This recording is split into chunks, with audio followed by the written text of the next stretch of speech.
You eat pizza back to front? Back the front, man. The ass is better than the front. The front. Wait, have you always eaten ass from the back, or have you always eaten pizza from the back? Yes. This is the way I like to eat pizza. Ass first. I end up with the ass anyway. He leaves ass, I take it, I eat it. Pizza, if you don't eat from the ass, you don't know what you're missing. You know, you can even do ass, a little bit in the side, a little bit in the front, and then you stop. You go back, ass. Wait, did you like to eat the ass because that was the only option you had? But probably, I don't remember. But when you are young, you get whatever you get. Here, I can choose. I choose to eat the ass. I choose. 1 second. Nobody forced me. Wait, do you like the ass of the baguette? I love it. I love it, man. And if you put the right butter, it's butter with olive oil. Okay, and you put the spread. One second. Wait, Did you ever eat? Would you rather have a whole baguette or just a bag of ass? Just bag of ass, and the bag better be big. I'll put it. Okay, you're done. Okay, we're done. We're done. I want to talk about ass. It doesn't let me. You know, men are always underestimating me. They want to say, oh, you got on a skirt, you got on a dress, you wear heels, you ain't no nigga, you ain't no real nigga, you ain't no real nigga, you a bitch, you ain't no real nigga, you a little girl. Nigga, I got a dick just like you do. Fuck is you talking about? Now eat my ass. I pulled up dick hard in the miniskirt. I had to punch him in the eye cause I'm really irked. And I ain't into sending shots unless you send them first. Sometimes you gotta show these niggas what you really worth and how it really hurts. Yeah, my miniskirt in the yellow bird. Why you walk the curb? Got these haters looking shocked watching all they words. I been leading all the sheep, you just in the herd. Can you spell dichotomy?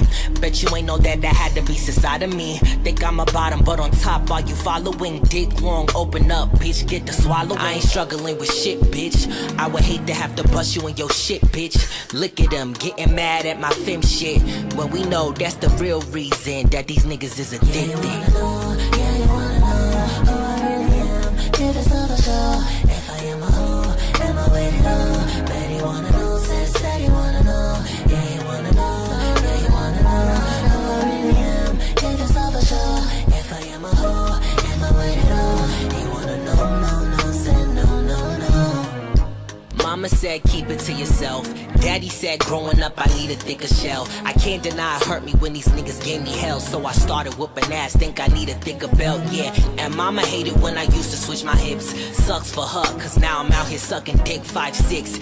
Yeah, I be wearing skirts and shit. Pumps matching purse, yeah, you know I'm coming. Yeah, you wanna know, yeah, you wanna know who I really am. If it's not a show, if I am a hoe, am I waiting on? Bet you wanna know, said you wanna know.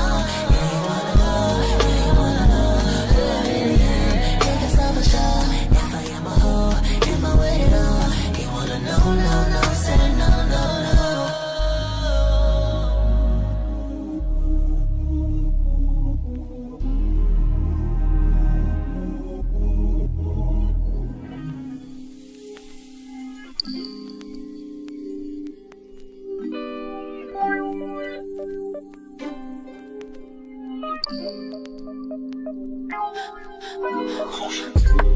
All my six senses tingling about this man I lay with. Let's get back to basics, cause how bad bitches, they stay with hunches and they stay up on it, lying like he noticed. Wow.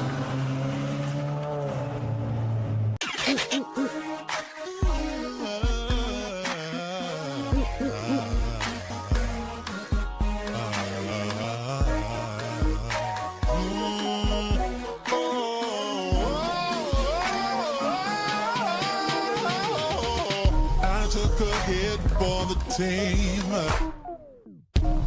Took a bullet for the dream that we would one day all be free, free from prejudice, free from sexism, free from bigotry.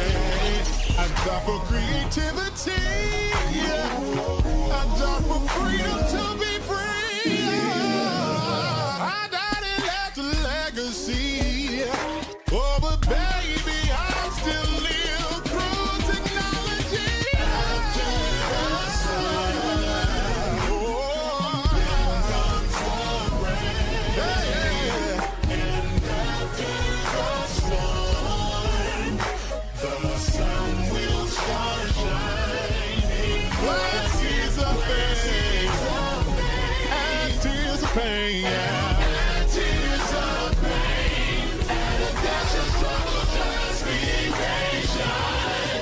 your destiny will manifest. Yes, Bubz, and that's it.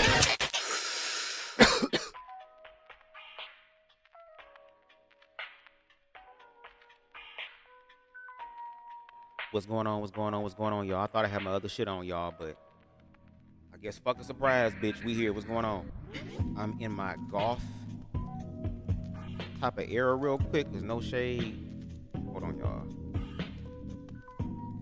This motherfucking book that I've already read and I keep thinking about. Again, shout out to the Black Anarchist Podcast.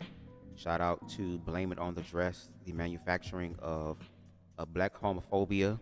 How's it go? Let me read it verbatim, bitch, so I don't fuck it up. Blame It on the Dress, the manufacturing of black homophobia and performative masculinity. So again, shout out to him for that. And y'all, the way that just the conversations within the queer community, again, shout out to Mari Anton, shout out to Daquel, shout out to Say So TV, shout out to the Alpha Platform, shout out to Gen Exclusive, shout out to all the other content creators that I may not know right now, but again, shout out to all of y'all for like doing what the fuck needs to be done. What's going on? Matter of fact, let me highlight the people in the comment section, girl, because the queer community is just doing it for me. We have these conversations, we're being more open, we're being more honest. I love it, I appreciate it, and I'm gonna continue it, okay? So let's see, we got T for T in the building. What's going on, pimpin'? He said he got to bounce for a bit, but he'll be right back. We got Kimani's away. What's going on? I remember you from CTV's platform. Good to have you in the building. Hope that you enjoy the live. If you like the vibe over here, make sure you hit that subscribe button if you haven't already. And we got the one and the only, the Black Anarchist Podcast in the building. Again, shout out to him. Y'all need to go buy that book. I'm already having ideas. Even the way that I'm dressed right now, I'm thinking of like more so cinematic, theatrical type of ways of trying to review this book. I'm not going to review the entire book, but there are certain chapters that I'm going to review, and I still want people to still kind of, entice their curiosity, if you will, to purchase the book, because the book is an amazing read. I tell y'all, every fucking conversation I've had, the lives that I've been on last week, all that type of stuff, just even the conversations off of YouTube, they have been surrounding this fucking book. So I'm gonna do my best to break it down. The Black Anarchist Podcast, please make sure that you stay tuned, because I might have an opportunity for you to have your book on a bigger platform, like in a interview type of era or space, if you will. Shall I say era? Interview type of space. So stay tuned. Contact me via email, because I don't think you have a social media account. But if you don't, contact me, BubzDaGawd@gmail.com. Let's have a conversation and try to set that up, because again, I'm all about community. He was saying that people, I understand you're a content creator, you're trying to also get paid off your shit because it's something you love to do. You want to do things that you really want, but a lot of times you have to cater to the audiences, and sometimes the audiences be irritating as fuck. But I am an individual who believes in community and is about community, so I do my own BubzDaGawd way of spreading that. So shout out to you. Again, make sure y'all go ahead and check out the book. It's in the description box below. Y'all, I'm high. Y'all already know how it is on BubzDaGawd, baby. And I encourage you to smoke too. Take edibles too, baby. Because the shit that we about to endure, all of the unpacking that is about to fucking happen, I don't think a lot of us are prepared or ready for that. But we better get ready. No shade. Now, before we get into the live tonight, I kind of want to share something with you guys real quick before we get into it. I went to, for those of you who don't know, I'm introverted. I like being an introvert. I'm glad that I was born and was able to live in the era of technology, girl, to where you can do everything from the house. Sometimes I don't like dealing with people, especially large groups of people, but I did some extrovert shit this weekend. I went to a singing competition here in Detroit called Amplify. It was a Motown version of a talent show. They had 4 guest judges there. The only one that I know is Don Richard. She was there, so again, shout out to her. I ended up going because of 2 people. First of all, there's somebody that I follow on Instagram who, no shade, I've had a crush on for the longest fucking time, and he fine as hell too. Oh, he fine. He was in the competition. he won third place, unfortunately, even though I felt like he should have won second place. Because I'm going to tell you who should have won first place. But no shade. I went to support him, even though I don't support him like I was, like we friends, we got each other's numbers and shit. But as far as like how there's people on social media that will support you, there are people that you don't even know who will support you more so than the people that you do know. So again, I try to be one of those people sometimes. And secondly, there is a singer here in Detroit by the name of Anisha Burchett. Oh my gosh, she is a fucking beast. The way that she takes sound and manipulate it is ridiculously crazy. And I believe she was one of the guest coaches for the competition. So again, shout out to all the contestants and shout out to all the winners. But the girl I'm about to show y'all right the fuck now is a girl named, what's her name? Audie Share. She just got out of high school. She sung her remix or her version of Don't You Worry About a Thing, and I forgot who made that song. I don't know if it's Stevie Wonder. It may be, but it's slipping my mind right now, girl, I'm high. But she sang this down, and as an individual that has an ear and that's also working on his singing voice and bettering his craft and exploring his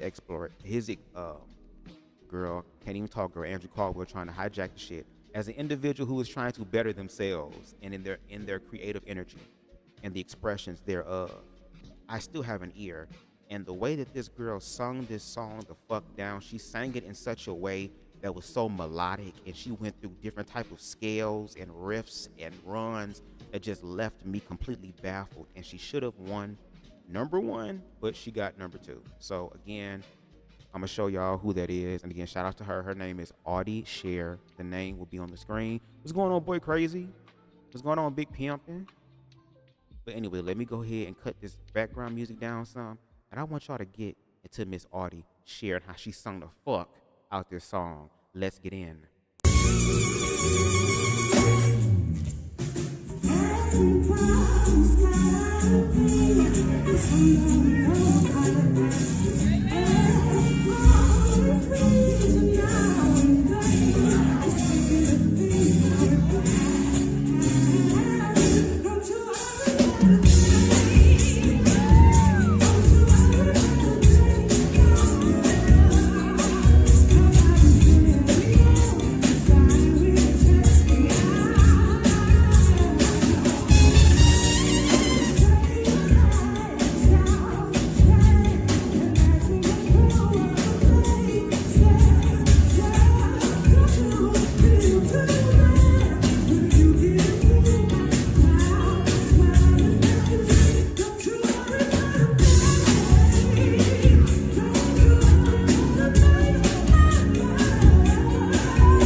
Bitch, when I tell you, I was like Patti LaBelle, bitch. I was gone. She sang the fuck out that damn song, bitch. Do you hear me?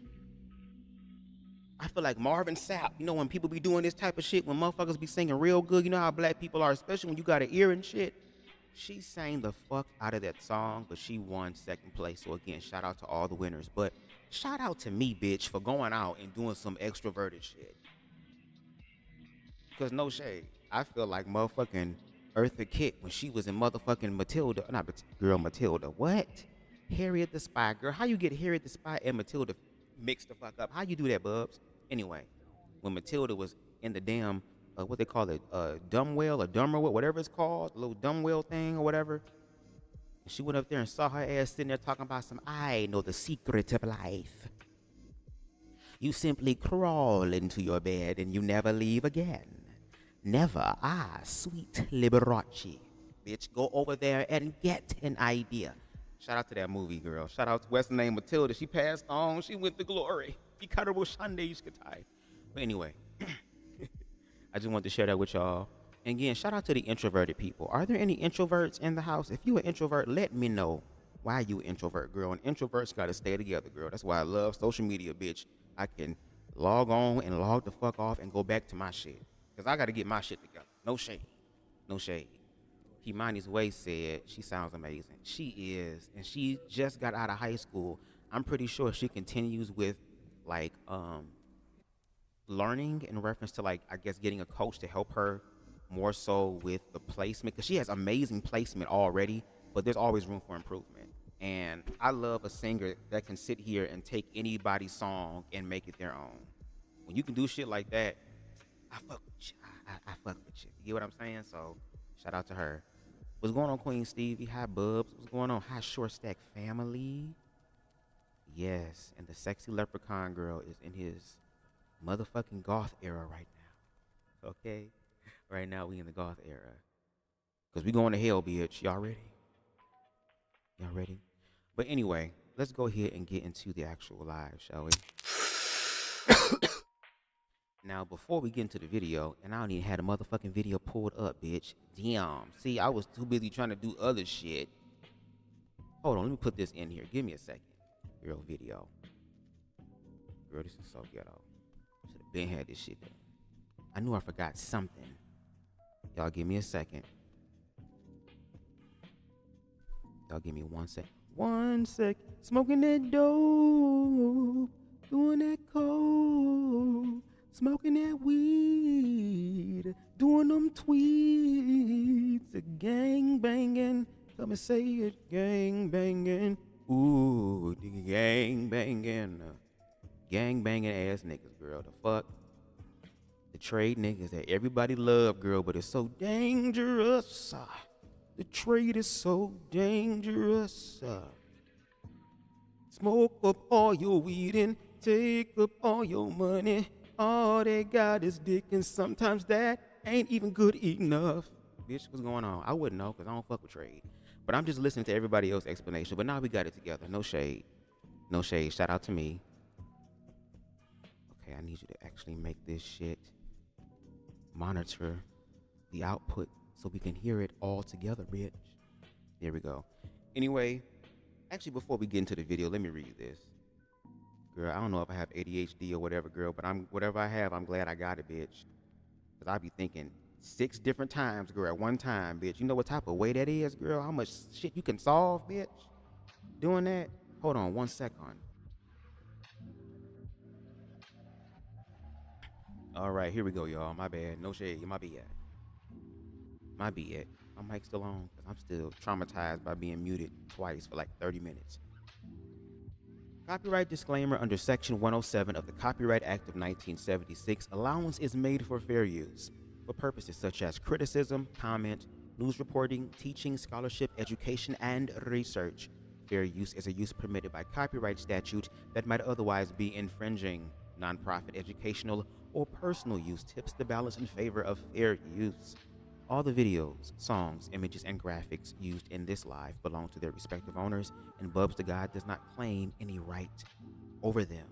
So with that being said, the first video that we're going to listen to is a video that Daiquel Dante did. Again, shout out to Daiquel. I like the fact that he is having these conversations, or, you know, compiling a lot of people's different experiences and just creating a space for people to delve deeper into it. This video in particular is talking about gay men, gay feminine men, and the demonization that they have to deal with, even within their own community. And what I'm going to do is I'm also going to read a few excerpts from, again, Blame It on the Dress, but I'm going to do it in the theatrical way to kind of give y'all a little idea of what it is I'm going to do.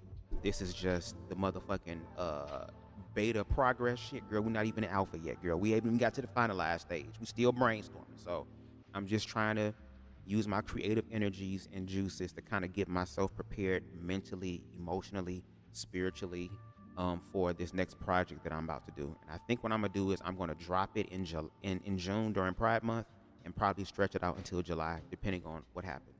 But what's going on, Deshaun? What's going on, King? What's up, pimping? Queen Stevie, I came in on the tail end of it. She sounds amazing, and I need that dress she's wearing. Yeah, she looks really good, really good.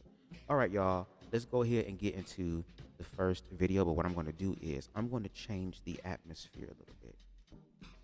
No shade. Shout out to my background music that I normally have. But I kind of want to do something different. And again, like I said, kind of give y'all an idea of what I'm trying to do with this idea. Okay? This idea. Let's see. Is it playing? Let's see. Okay, bitches, you playing, girl? What the fuck? Here we go.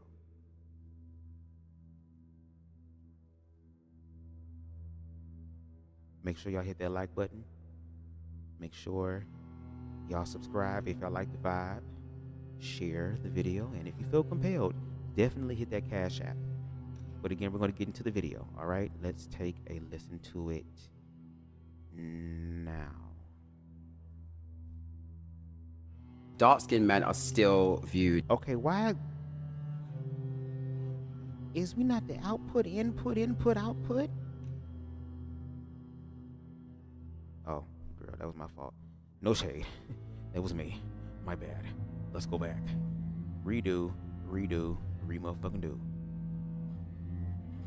Dark-skinned men are still viewed as desirable and like sexy because it's kind of like hypersexualized, hypermasculine. So if you are like a hypermasculine gay guy, then you will definitely be, you know, snapped up, getting yours 100%. But I feel like because I am so feminine, it's something that almost becomes quite niche. I either become the drag queen or the sister, like the friend, or like the confidant, the agony aunt. Like all those kind of things I think people attribute towards femininity. I don't want to ruffle no feathers, but unpopular opinion, in my opinion, more DL men are attracted to feminine men than openly gay men are. Yeah. This is just what I've experienced as an openly gay man. Don't fight me. But I feel like more DL men are more accepting or understanding, or they just like gay feminine men than openly gay men do. Because what I've experienced, like I've had to tell openly gay men like I'm feminine, and it'll just cut off from there, or it'll just like it won't go anywhere. But then also I've seen so much on the internet like openly gay feminine men will look down upon other gay feminine men, but then they themselves will be feminine, you know? And it's just kind of like crazy.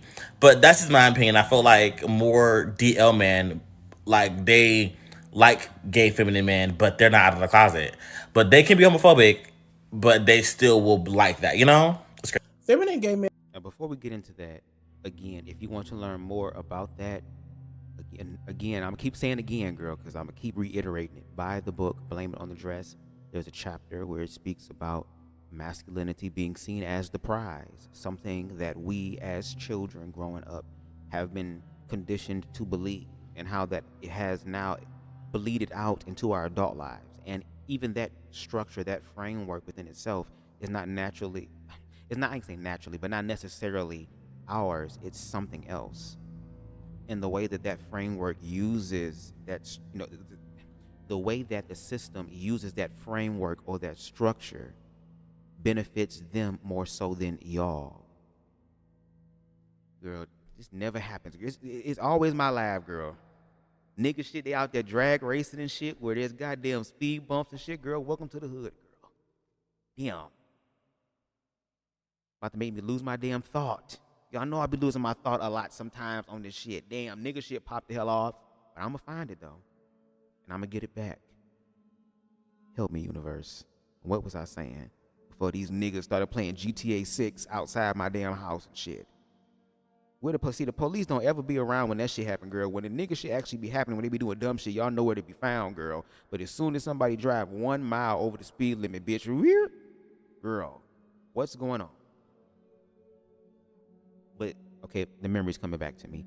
In the chapter, it breaks down masculinity as the gold standard, and it's something that all of us, men, women, male, female, all of us want to validate and be accepted by, and how toxic that can be, even for, first of all, not just black men, but black queer men. How convoluted, how dirty, how murky that actual experience is, and we wonder why we have all the issues that we have in the community. But again, I appreciate people being able to open their fucking mouth and tell their fucking truth, and that there's going to be individuals like myself out there, like the Black Anarchist Podcast, like Conscious TV and others, who will be able to use that information to help make it better, not just for the individuals who survived the experience, but for those who can learn from the experience to become better as well. So if you want to know more about that aspect, okay, because I can go into that chapter and all that type of stuff and bounce around the book, but I don't want to do too much because I already do enough, low-key more than enough, so sometimes I be doing too much. So check out the book, but I will be reading an excerpt in a few. But let's continue with DaQuil and his explanation, his opinion, his perspective on what gay, black, feminine men unfortunately have to go through, not also outside of their community, but in their community as well. And go through a lot when it comes to their existence, whether it's from the outside world, even people within the LGBTQ plus community. Some gay men who express femininity might face stereotypes or discrimination, which can be tough. They might also feel pressure to conform to traditional masculinity in certain environments. And don't get me started when it comes to dating. Some feminine gay men might struggle with being accepted for who they are, which can create challenges in dating or friendships. They might encounter partners who appreciate their femininity, but also face those who might not fully accept it. But on the flip side, embracing femininity can also be empowering and liberating. Being true to themselves can lead to more genuine and fulfilling connections with people who appreciate them for who they are. It's all about finding the right people who embrace that authenticity. But let's unpack this and talk more about it. What's up, you guys? Welcome back to my YouTube channel. It's your boy DaQuil, and I'm back at it again with another video.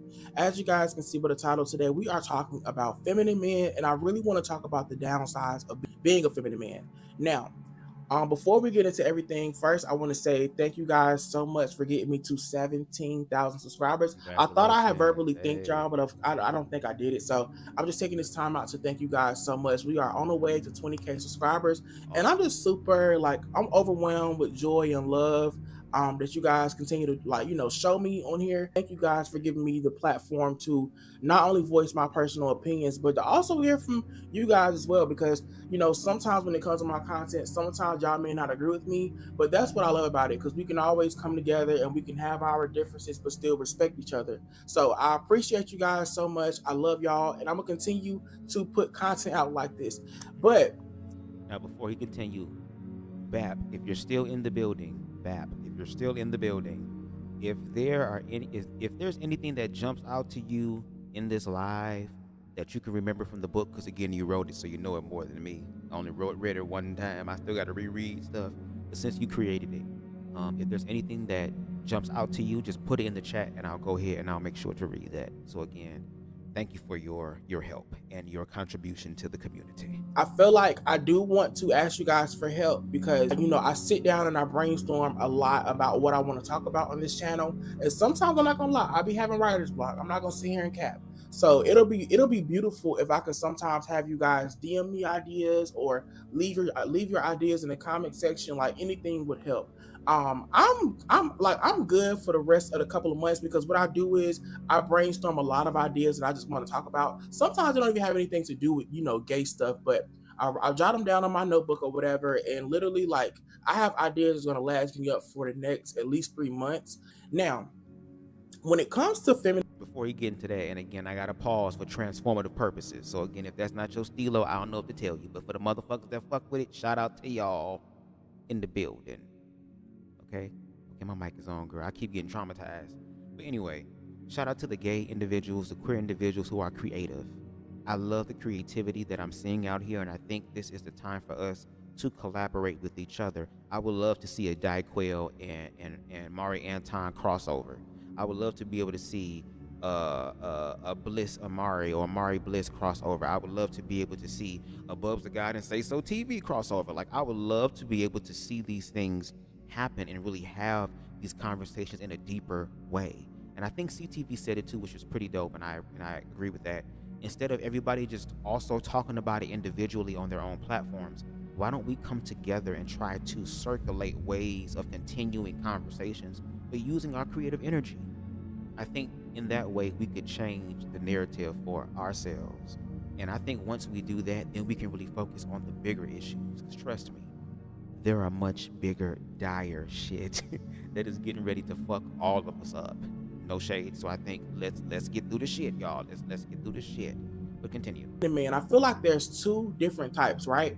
Now, the first type of a feminine gay man is a gay man who is masculine presenting, but his energy is very feminine. So you ever hear that saying when a gay guy get turned off when they meet a guy or they, see a guy or whatever that's masculine presenting, but once the guy opened his mouth, he's like, he's feminine. He got like a very high pitched voice, and he's very flamboyant or whatever. So that's the first type. The second type is a feminine gay man who really lives in their femininity. So they wear the makeup to express themselves. They wear nails sometimes. They wear their hair. Some of those gay men who are feminine could sometimes label themselves as non-binary because that's probably just a way of expressing themselves, and they may not express themselves in a feminine light all the time. So yeah, those are my two different types. If y'all feel like there's more types, let me know. But those are my two types. Now, to get to the point, I do want to get into the downsides of being a feminine man in terms of being gay.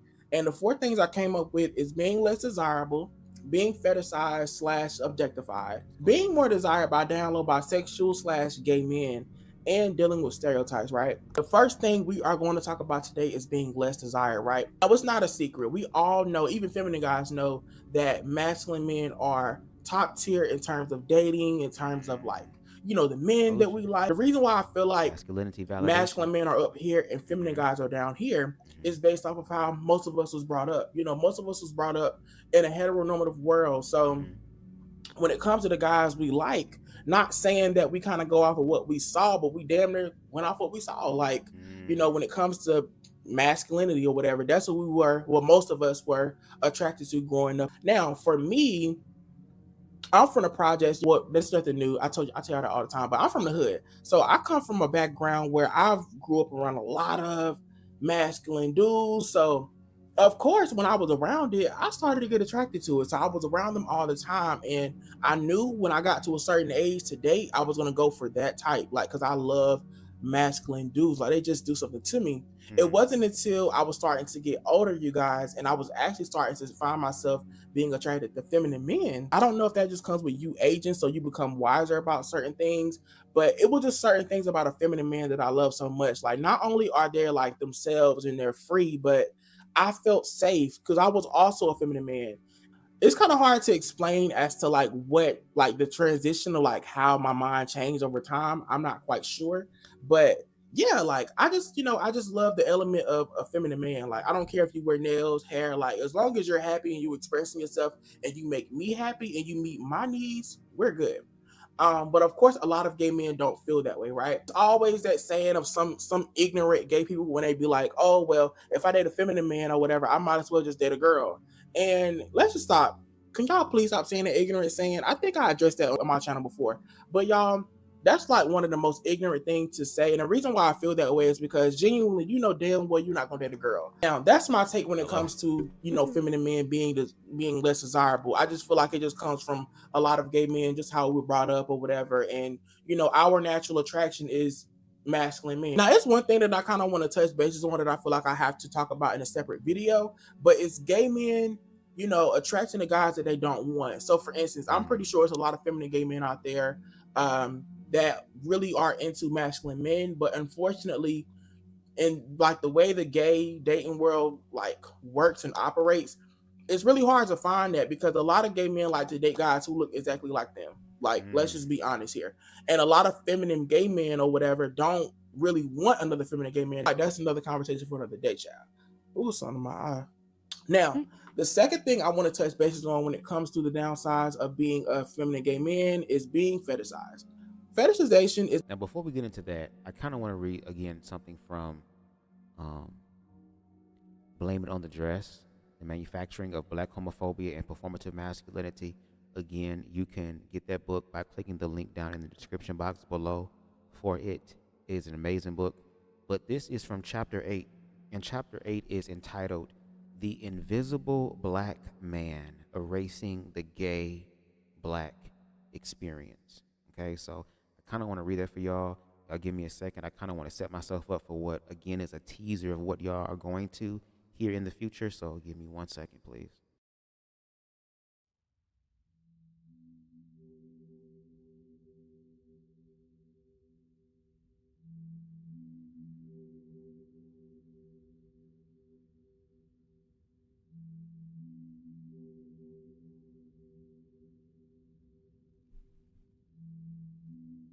Chapter 8.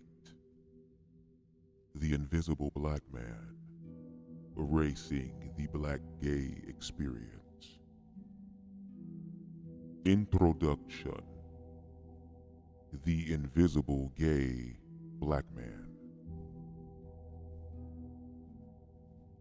Put this music up some a little bit. Hold on. Here we go. Make sure y'all hit that like button. Ralph Ellison once wrote, "I am invisible, understand, simply because people refuse to see me." His iconic novel, Invisible Man, spoke to the isolation and dehumanization black men faced in a white supremacist society. But what happens when the invisibility is layered? When you are not just a black man, but a gay black man. It is not just society at large that refuses to see us, but our own community, the very people we are told to stand with in solidarity. We live in the shadows, not because we want to, but because visibility comes with rejection, violence, and erasure. For black gay men, invisibility is a constant negotiation. In predominantly white gay spaces, we are fetishized or ignored, seen as exotic, hypersexual objects, or not seen at all. In black spaces, we are policed by expectations of masculinity and heterosexuality. We become ghosts, present but unacknowledged, dismissed unless we contort ourselves to fit neatly into roles that make others comfortable. Eliason's metaphor of the invisible man is reimagined here, not only unseen by the dominant culture, but erased by the very community that claims to fight for black liberation. Intersectional invisibility. Our existence disrupts dominant narratives around both race and sexuality, exposing uncomfortable truths that many would rather ignore. Straight black men are often positioned as the ultimate symbols of resistance against white supremacy, framed as the strong, defiant warriors of civil rights. Meanwhile, white gay men are elevated as the face of the queer progress, erasing the contributions of black queer people. This leaves black gay men in a precarious position, pushed to the margins, forced to navigate a world that refuses to see us as fully realized individuals. Many straight black men uphold the very systems they claim to resist. While they speak of black unity, their actions often tell a different story. Some are deeply colorist, measuring beauty and worth through a white supremacist lens that privileges lighter skin and European features. Others are outright white supremacist themselves, parroting conservative talking points, aligning with anti-black policies, or embracing ideologies that diminish the humanity of black women and queer people. Their investment in patriarchy and heteronormativity makes them more concerned with preserving their own position in the racial hierarchy than with dismantling oppression altogether. Black gay men challenge these rigid structures, refusing to conform to a false binary that demands that we choose. Are you black first, or are you gay first? This question itself is a tool of control designed to force compliance and invisibility. Our existence proves that struggles for justice cannot be neatly compartmentalized. Yet, by disrupting the narratives that uphold both racial and sexual oppression, we become targets of erasure from the black community, from the queer spaces, and from history itself. Until both movements acknowledge the full humanity of black queer people, this cycle of exclusion will continue, silencing those of us who refuse to fit neatly into a world built on division. So that was just a little bit of the thing, you know, just a little bit, just a little something or whatever. But again, I'm gonna kind of bounce back from the video to the book. And again, BAP, if you're still in the building, if there's anything that comes out and you be like, Bubs, go to chapter so-and-so, page so-and-so, and I will read it, because again, this is your book, so you know about it more than I do. I'm still learning it, you know what I'm saying? So again, shout out to y'all. But let's continue with the video, because I kind of want to lay that out. And also, that type of mentality has bled its way into the queer community to where we have adopted a lot of those things. Like, we have turned around and became the oppressors within our own community. I mean, DaGawd just talked about somebody being non-binary, and are we having a conversation, or had a conversation, or going to wait for a conversation to happen around non-binary, especially with what's been going on in the black queer world today? Okay, no shade. And again, if you want to know what that is, check out CTV. He and I just did a live on it about a day or so ago, so make sure y'all go ahead and check that out. But I mean, hey, all this stuff is happening, and it's not by coincidence. All this is, there's a purpose for it all. And for me, I can see the purpose, or starting to see the purposes. No shade. But anyway, let's continue. Speak again, DaGawd, about being fetishized, or, you know, break it down for us again. The reduction of a person to aspects of their body, identity, or relationship structure. A person is found to be attractive solely due to their characteristics and could be exchanged with anyone else with the same characteristics. Fetishization pre-meets the queer community existing for and within it. This results in a variety of impacts, all of which are ultimately harmful to some degree. When it comes to being fetishized, everybody has experiences, y'all. Like, not only just gay people, right? Everybody experiences before. Well, anybody can experience being fetishized, especially when you are somebody who's trying to date with intention. It's very nerve-wracking when you're trying to date these men, and a lot of them are more intrigued into your look more than to you as a person. And sometimes, me personally, I just feel like that just stems from a person fetishizing over you. And the reason why I wanted to bring this up, because I have a gay friend that's very feminine, and he go by pronouns he or him, but sometimes he likes to dibble and dabble into wearing wigs and really, you know, being into like his feminine self. And he always tell me stories about how he be trying to date these guys, but a lot of them be just like, it's like they try to use him as like a fetish or whatever. Like, yeah, if anybody who watch porn, y'all know, like, sometimes when it comes to a feminine man that's, you know, that's on point or whatever, a lot of them probably wear like skirts, or they probably wear like fishnets and shit like that or whatever, just for, I guess, just to spice it up. And sometimes I feel like that steals from fetish, like, you know, you being fetishized as well. Like, why can't I be in my natural element with you? Like, why I have to put on makeup and put on a wig and dress up like a girl just so I can, you know, satisfy you in terms of, like, I guess your fantasy, whatever the case may be. Hopefully I'm making sense, y'all, because I'm kind of yapping, but I understand what I'm saying. You're not yapping because I do the same damn thing, so I can't judge you. But I mean, I understand that. But to your point, you know, that definitely does make sense. How there are men out there that want motherfuckers to put, you know, you don't like putting no hair on, you don't like putting no foot, you know, no stockings and shit on. You don't like none of that shit. You don't want to put no lipstick on and shit, so I can see it on the tip of my dick when you. There's some niggas out there that like that. But there are also gay men out there that's who they naturally are. And there are some men out there that's gonna fuck with it and be like, hell yeah. I'll give y'all an example.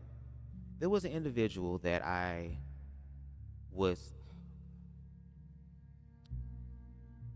just heard something fall downstairs, which means that one of my cats that I have named Win is doing some shit that she's not supposed to be fucking doing. Anyway, back in 2020, girl, before I sit up here and send this damn bitch to Cruella de Vil, the puppies, okay? Back in 2020, there was an individual that I met who was in the beginning of transitioning M to F. And they were already very, very pretty, very, very androgynous. And I was surprised that I was like, okay, I guess I have somewhat of a capacity for that, which kind of gagged me. So, you know, as I continued to get to know this person was still kind of a little bit nervous to like express how they really feel or what they really want to, you know, I guess experiment around and figure out what works for them, right? And I remember when they came back over, because they had went somewhere and they came back over, and they had on these big ass fucking eyelashes and had just the eyes and everything done, and had this long ass motherfucking Laura Croft ass girl, I can't even think about it right now, girl, because I was looking at something else besides the thing. It was a ponytail, girl, long ass ponytail. It was going down and it stopped right there at the crack of that ass, baby. And I remember that. And I remember I had that motherfucker on this damn king size bed over here with these blue LED lights on that motherfucking skin with that motherfucking shit from the back. I didn't give a damn if that was your hair, if that was not your hair, if it was, I don't know. Maybe there's a capacity in me to just be attracted to some of the feminine aspect, but that opens up other questions. BubzDaGawd, could you be bisexual? It's just like, I guess I can say it this way. And again, correct me if I'm wrong. I feel like I have a capacity to be able to explore the spectrum of being attracted to femininity, but it does not go into the realm of female as far as the actual sex. But also at the same time, I'm trying to see if I have a capacity to possibly be attracted to individuals who are more masculine, because I've never been with dudes who are more masculine. I tend to pull dudes that are more feminine. I've never had no bro type sports center type motherfucking 2K all day, that's the motherfucking foreplay type ass nigga ever come up to me and be on some shit. I've never motherfucking had no nigga that's gonna be sitting there talking about some, oh bro, fuck me. I ain't never had that before. Now I would not be against it. If the universe sets it up, baby, I wonder. Just make sure that you wipe your ass and clean your ass. Don't be sitting here trying to do no freak nasty shit, bitch, and you ain't taking no damn shower and stuff. And you doing this caveman, demonic ass, Luciferian ass shit, girl. We're not doing that. A bitch might dress like a goth motherfucker, but I need help, and I need you to help yourself by washing your balls and your ass crack. But I mean, I wouldn't mind seeing what that was about. You know, a nigga that like watching Sports Center and shit like that, and getting his cakes ate while he watching the replay and shit, and yelling at Shannon Sharpen and shit. Be like, nigga, shut the fuck up, bitch. I'm about to Shannon Sharpen your ass, bitch, in a minute. I'm a leprechaun, so you know I put that on everything that I love, girl. I came in this bitch highly challenged, girl. So you know I don't give a fuck. Okay, let me shut the hell up and get back to the video and get to y'all comments. Saying, but hopefully y'all Make understand sure what y'all I'm hit trying that to like say. button. Especially feminine gay men who Shout out are to 15 feminine people in the presenting. building. Shout out to y'all. I feel like a lot of them go through being fetishized. Even trans women also has came out and expressed how they feel like they've been fetishized as well when it comes to trying to date. So, you know, that's that.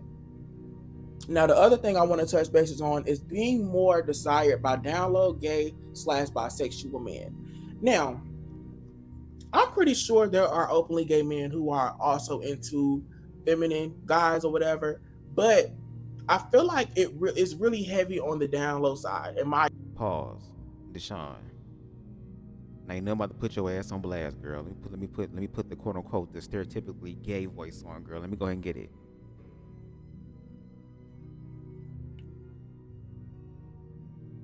Oh my god. Oh my god. His voice is so sexy. That deep voice is, oh my gosh, it's turning me on. Oh my god, stop turning me on, Buzz. You gonna make me splash. Splash is turning me on. Stop. Oh my god. Oh my.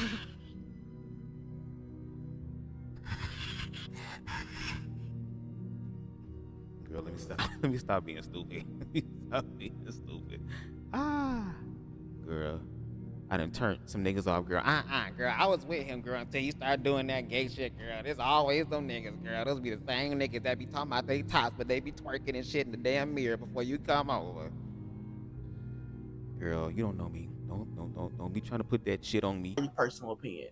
And the reason why I feel that way is because a lot of these down low men are bisexual.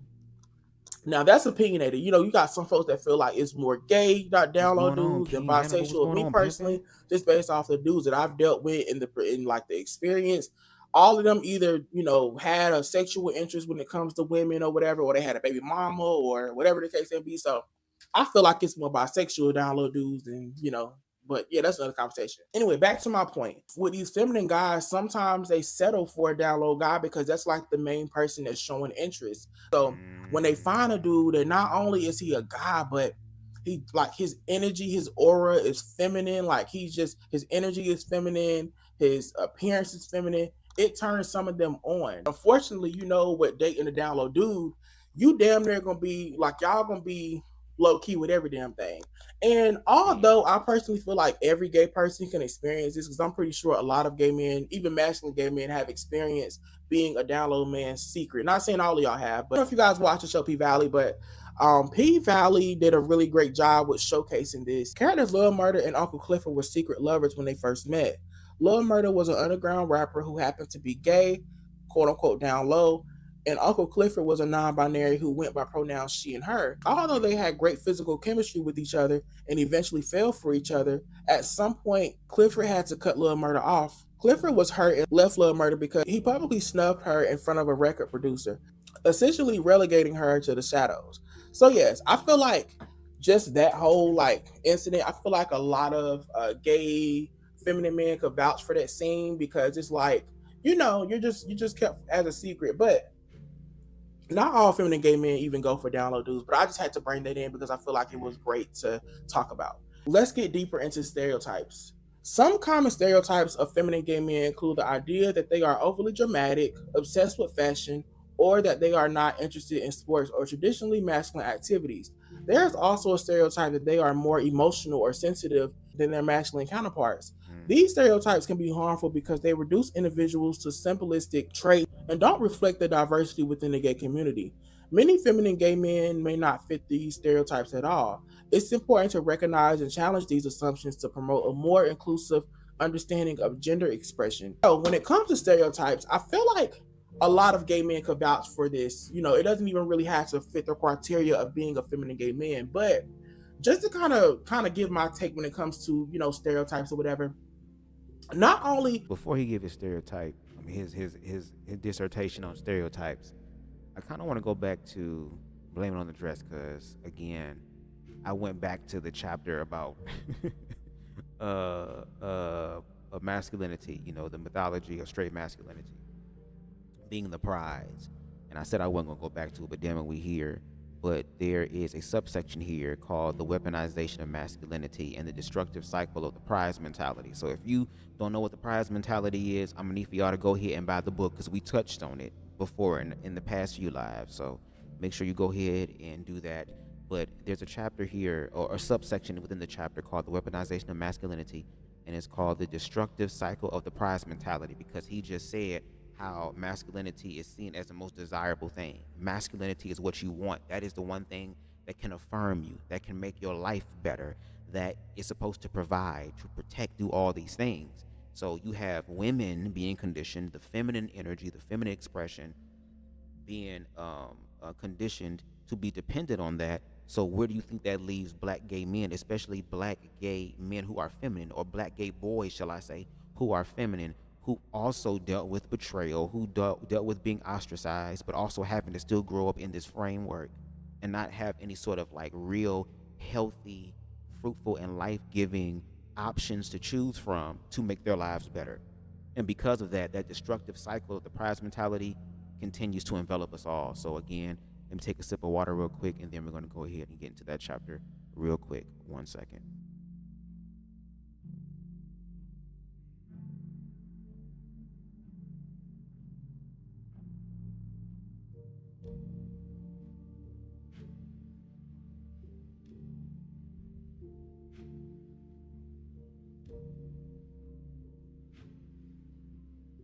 The prize mentality, girl, what is the mentality? The prize mentality. The prize mentality does not just elevate men. It weaponizes masculinity itself. When black men are taught to view themselves as the ultimate prize, relationships cease to be spaces for connection and instead become battlegrounds for validation. This mentality shifts the focus from mutual respect and care to competition, where everyone is fighting for proximity to power. The prize is not just the man himself, but the status, safety, and social currency associated with his approval. This competition extends far beyond romantic relationships. It infiltrates friendships, family dynamics, had to do that, my intrusive thoughts, family dynamics, and broader community interactions, creating an environment where male validation dictates worth. Women are taught to measure their value by how well they can attract and keep a man, while queer men often find themselves mimicking hypermasculine traits in an attempt to be seen as equally desirable or worthy. Even straight men are not exempt. They, too, compete with women for male approval, whether through camaraderie, dominance, or social status. In this framework, masculinity becomes less about identity and more about control. It determines who gets respect, who holds power, and who is seen as valuable within the community. Vulnerability, emotional expression, and nurturing qualities traditionally associated with femininity are dismissed as signs of weakness, further entrenching the idea that only those who perform masculinity at its highest level desire recognition. Ultimately, the prize mentality doesn't just divide individuals, it fractures entire communities. It reinforces hierarchies that prioritize dominance over connection, competition over collaboration, and validation over genuine self-worth. In the end, everyone loses, chasing a prize that was never designed to bring fulfillment, only further insecurity and division. I'm about to read a little bit more. Okay, be doing some scholastic work over here. Desire as betrayal. In a community that glorifies men while devaluing women and queer identities, desire itself becomes an act of betrayal. When black gay boys develop romantic or sexual attraction toward men, they are not just expressing affection. They are seen as undermining the hierarchy that places straight masculinity at the top. The very desire they were conditioned to have is now framed as deviant, weak, or predatory. This betrayal is not just external, it becomes internalized. Black gay boys learn to hate their own desires, seeing them as proof of inferiority. They suppress attraction, perform hypermasculinity, and seek validation from the very men who reject them. It's a vicious cycle, one that leaves many black gay men feeling fractured, ashamed, and unworthy of love. How the male gaze frames black men as the ultimate prize. The male gaze extends beyond the media. It shapes how black men are viewed in everyday life. In heterosexual spaces, black men are framed as powerful, rare, and worthy of pursuit. In queer spaces, the same hierarchy exists and persists.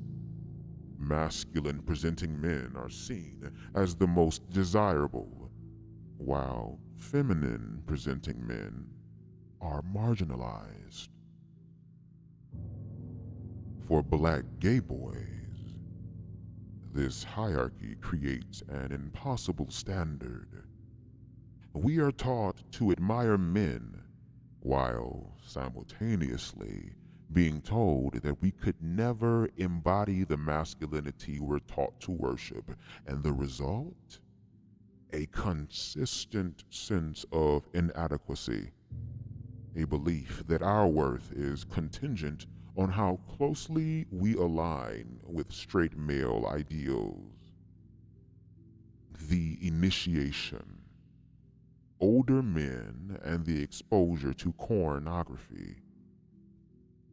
One of the most overlooked yet widespread forms of sexual grooming in the black community is early exposure to pornography. Unlike traditional narratives of abuse, this grooming operates under the guise of education. Older male relatives, cousins, uncles, even fathers, introduce young boys to porn not as an option, but as an expectation. The justification is always the same. I'm teaching him how to be a man. But what they are actually teaching is submission to the desires of men, to the expectations of masculinity, and to the performance of sex as a tool of validation rather than personal fulfillment. Boys grow into men who believe that they, Lord what? Boys grow into men who believe that to be validated, they must win the approval of other men through power, through sex, through competition. The pressure to perform is relentless, and in the end, no one ever truly arrives. because masculinity, as it is taught, is not a stable identity. It is a performance that must be continuously upheld, reinforced, and defended. I'm giving y'all all this shit right now. I'm putting it all in y'all mouth, in the words of Boss Man, right now, girl. So that when we continue with this video, as far as what I got to show y'all with this video, this compilation, girl, y'all gonna be full, okay? Everybody in the comments about to be pregnant after this, okay? Because BubzDaGawd gonna take his time, okay? I put that on my height. I have a few more things to read, girl, and then we done, and we going back to the video. Because again, this is performative, breaking up the shit. I have to do this as far as the copyright shit, no shade. Heterosexual pornography's homoerotic undertones. While marketed as heterosexual entertainment, did I say entertainment? Entertainment, not entertainment, Andrew Caldwell. Let's go ahead and give God some praise. He is worthy to be praised. Shia Omashanya. While marketed as heterosexual entertainment, pornography is undeniably homoerotic. It conditions men to fixate on other men's bodies, performances, and sexual prowess, teaching them that their worth is measured in comparison to other men. Boys watching these scenes are not just learning how to desire women. They're learning how to receive attention and validation from men.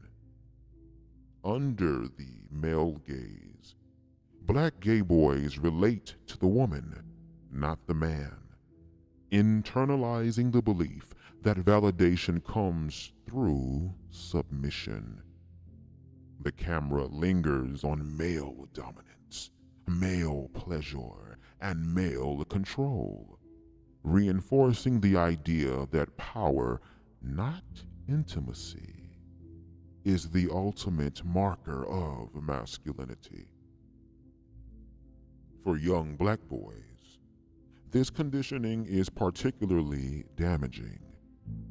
It instills the belief that desirability is rooted in dominance, that to command respect, one must assert control rather than seek connection.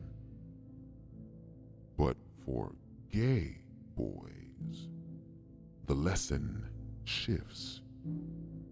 See, they are not positioned as the dominant force, but as the submissive counterpart. Instead of identifying with male dominance, they internalize the idea that to be wanted is to be Lord. Is not what the hell I was about to say. Instead of identifying with male dominance, they internalize the idea that to be wanted is to submit, to be pursued rather than to pursue,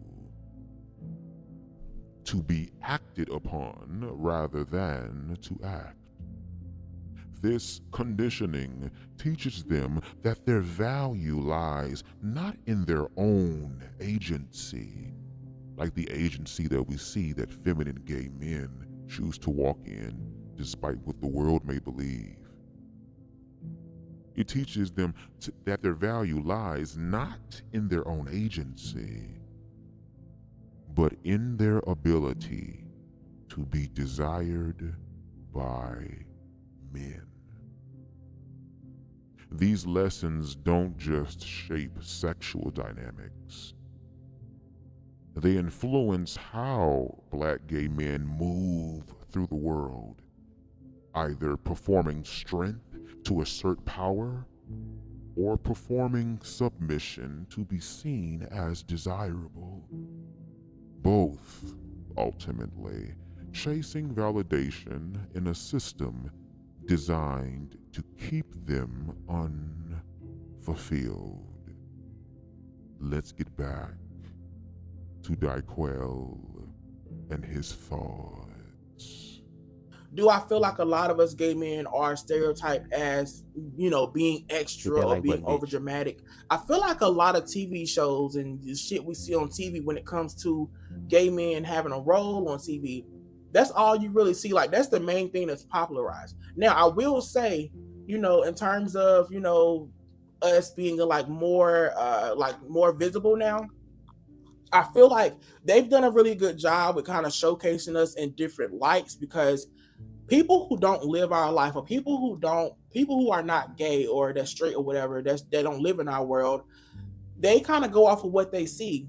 So a lot of the times when you have people that's not really too fond of a gay person, a lot of them just assume off of what they see. So like I said, like the whole character of a gay man being dramatic, or you may be watching Love Hip Hop and you see Saucy Santana quote unquote being messy, stuff like that. Like, just because you see one person doing that, that gay person or that feminine gay person or that trans person doesn't represent everybody, because we all come in different shapes, different sizes, we all come from different backgrounds. So, you know, I feel like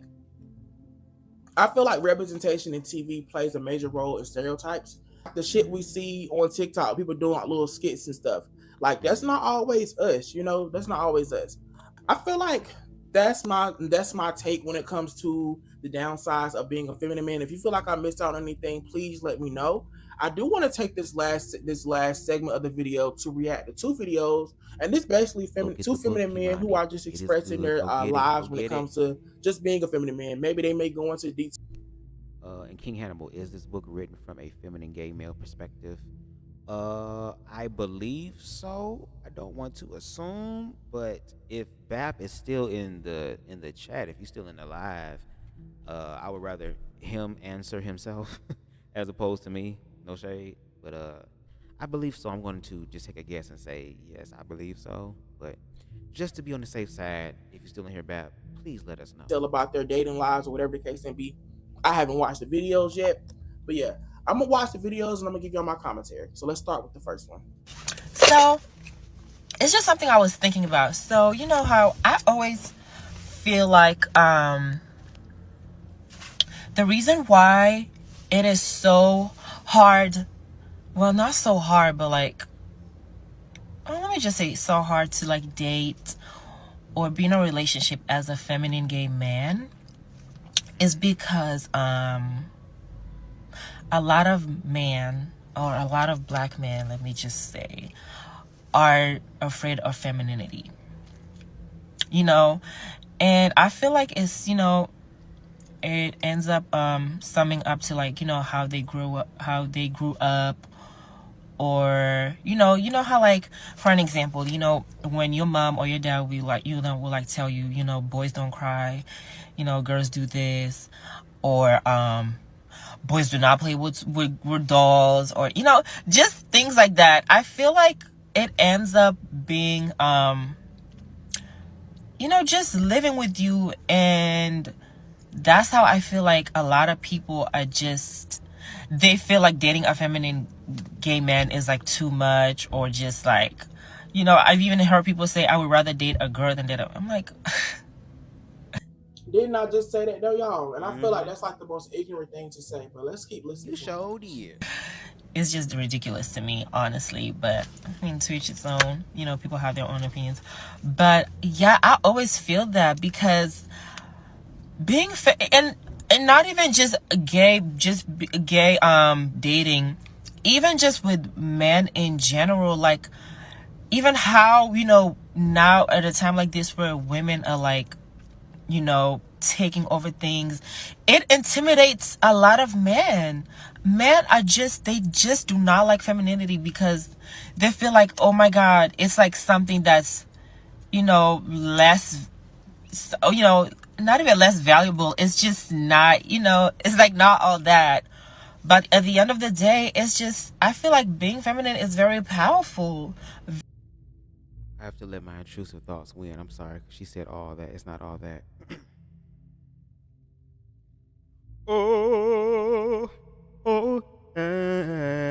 This is all that. This is all that. I just had to get that out of my spirit. I'm sorry. Very, very powerful. Very powerful. And it's just, I don't know, it's just something I realized. And not you know, not to just say that people, I pull niggas, you know. I definitely do. You know, even being this fat feminine. But I just feel like it's kind of challenging. And then even, you know, the ones who like feminine, you know, gay men are like DL niggas. And then with them, or short niggas, you know, it's the same thing. Like, they love it, but like they don't want to be seen with it outside, or they just don't want to, you know, it's a lot. But I mean, hopefully there's change, and hopefully people just realize that it's okay to love who, you know, you want to love, or just in general be who you are, because life is too short. Life is too short, and you gotta enjoy your life. Nobody else is, especially if no one's paying your bills, nobody else, you know, should be, you know. But anyway, we live in a world where people are just so mean and bad, and they can affect other people. But anyway, you know, yeah. So in conclusion, just if you're feminine and you ever feel like, oh my God, people, you know, because sometimes you can feel like that. We're all human beings. We have insecurities, and sometimes we feel like because of who we are, we're not, you know, we're not loved, but we are. But yeah, I look so good, and I just wanted to like talk to y'all. But yeah, sending you love, lots of love, and kisses. I'm so weird. Oh my God. But yeah. Marky, you got. Now, before Dyko get into his shit, because I kind of want to talk. I've been reading and shit, so I kind of want to say some stuff. To the individual's point, yes, learn to love yourself and live your best life. I can only imagine what this individual goes through. Yes, they can pull the niggas, but again, you pulling the DL niggas. And again, it's this whole hyperfixation on DL and Trey in our community that, again, the reason why it's been able to do what it's done and still doing what it wants to do this entire time is because there are individuals in the community that continue to play into that narrative, that continue to reinforce it. That's why I read all that I read, because again, if you buy the book, you will learn that this is all structured for us to control our thinking. It was meant to control us, not to encourage free thought, not to be able to find out what is for you, not to walk in your organic truth. That individual that we saw in the video is walking in their organic truth, which means that when you walk into your organic truth and you really loving yourself, that also means that you accept the you are accountable, and you also accept the consequences that can happen, that might happen, and in some cases that will happen, which is why, again, it's important for queer people to learn how to love themselves and come together in community and learn how to defend yourself, so in case a motherfucker try you, bitch, it be the last thing they try.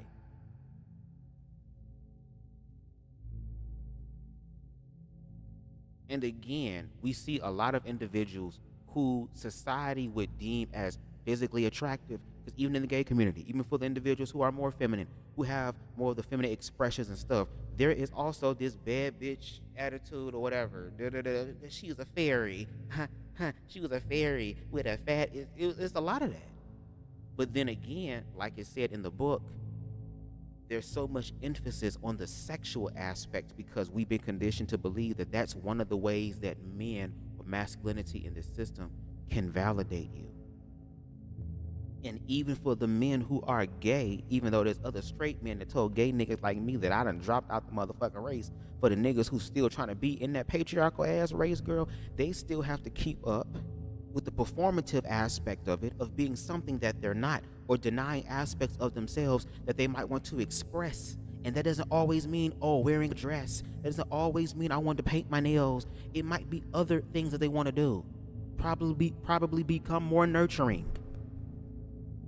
Being able to hug men more without sexualizing. And hell, at this damn point, wiping your own damn ass. Because that's apparently some gay shit. So even self-care and self-love is seen as something that's negative or destructive or weak. And that shit, again, bleeds into the queer community.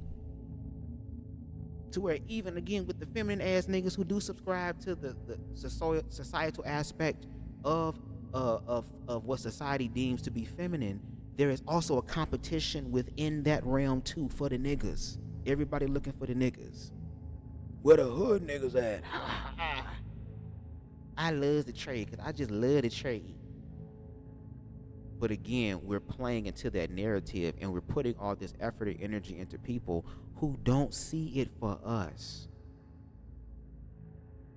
And I'm talking about gay people, because even with me saying girl and all this type of stuff, niggas gonna already classify me as feminine. And I don't give a damn. I'm BubzDaGawd. In the words of Miss Pearl, is shut up, bitch. I know somebody like it. You ain't got to. And maybe the reason why you ain't got to is because the universe looking out for my good. Because you might be a crazy motherfucker.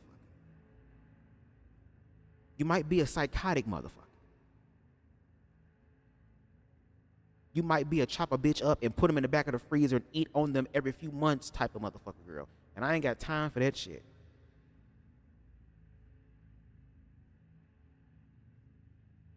But let's continue with Daquel's thoughts on the feminine aspect and the feminine experience from black gay men. And make sure y'all hit that like button, please. Make sure y'all share. Got some beautiful ass skin. Okay, so everything that Marky said, that literally is what I said in my, like what I just said, literally. Like, you know, I feel like a lot of feminine guys, they attract a lot of more download dudes.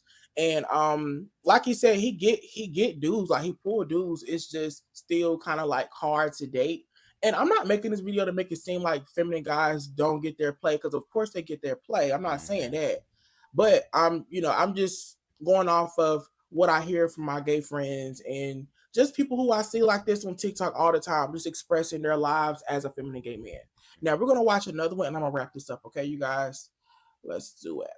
As a feminine gay man, you are inherently not attractive to a lot of other gay men, but that doesn't say anything about you. It doesn't mean that you are undesirable. It just means that they are not attracted to you, and that's not even necessarily a bad thing. A lot of gay men are very attracted to overt masculinity, and they're aroused by the idea of themselves being hypermasculine and their partner being hypermasculine, which of course there's nothing wrong with, but it does have this undertone of straight guy bromance fantasy, which really isn't something you're supposed to base a relationship on, a fantasy. All this really means is that being feminine, you have a different dating pool than the typical masculine gay man. And I put typical in quotes because most of these hyper masculine gay men are just as feminine as me, but suppress their femininity because of internalized homophobia and internalized misogyny. Because they think that it makes them less desirable, and they think the only desirable thing about them is the fact that they are masculine. Living as your true self attracts... I ain't no fag talk was on, girl. We're gonna have to hurry this up, bitch.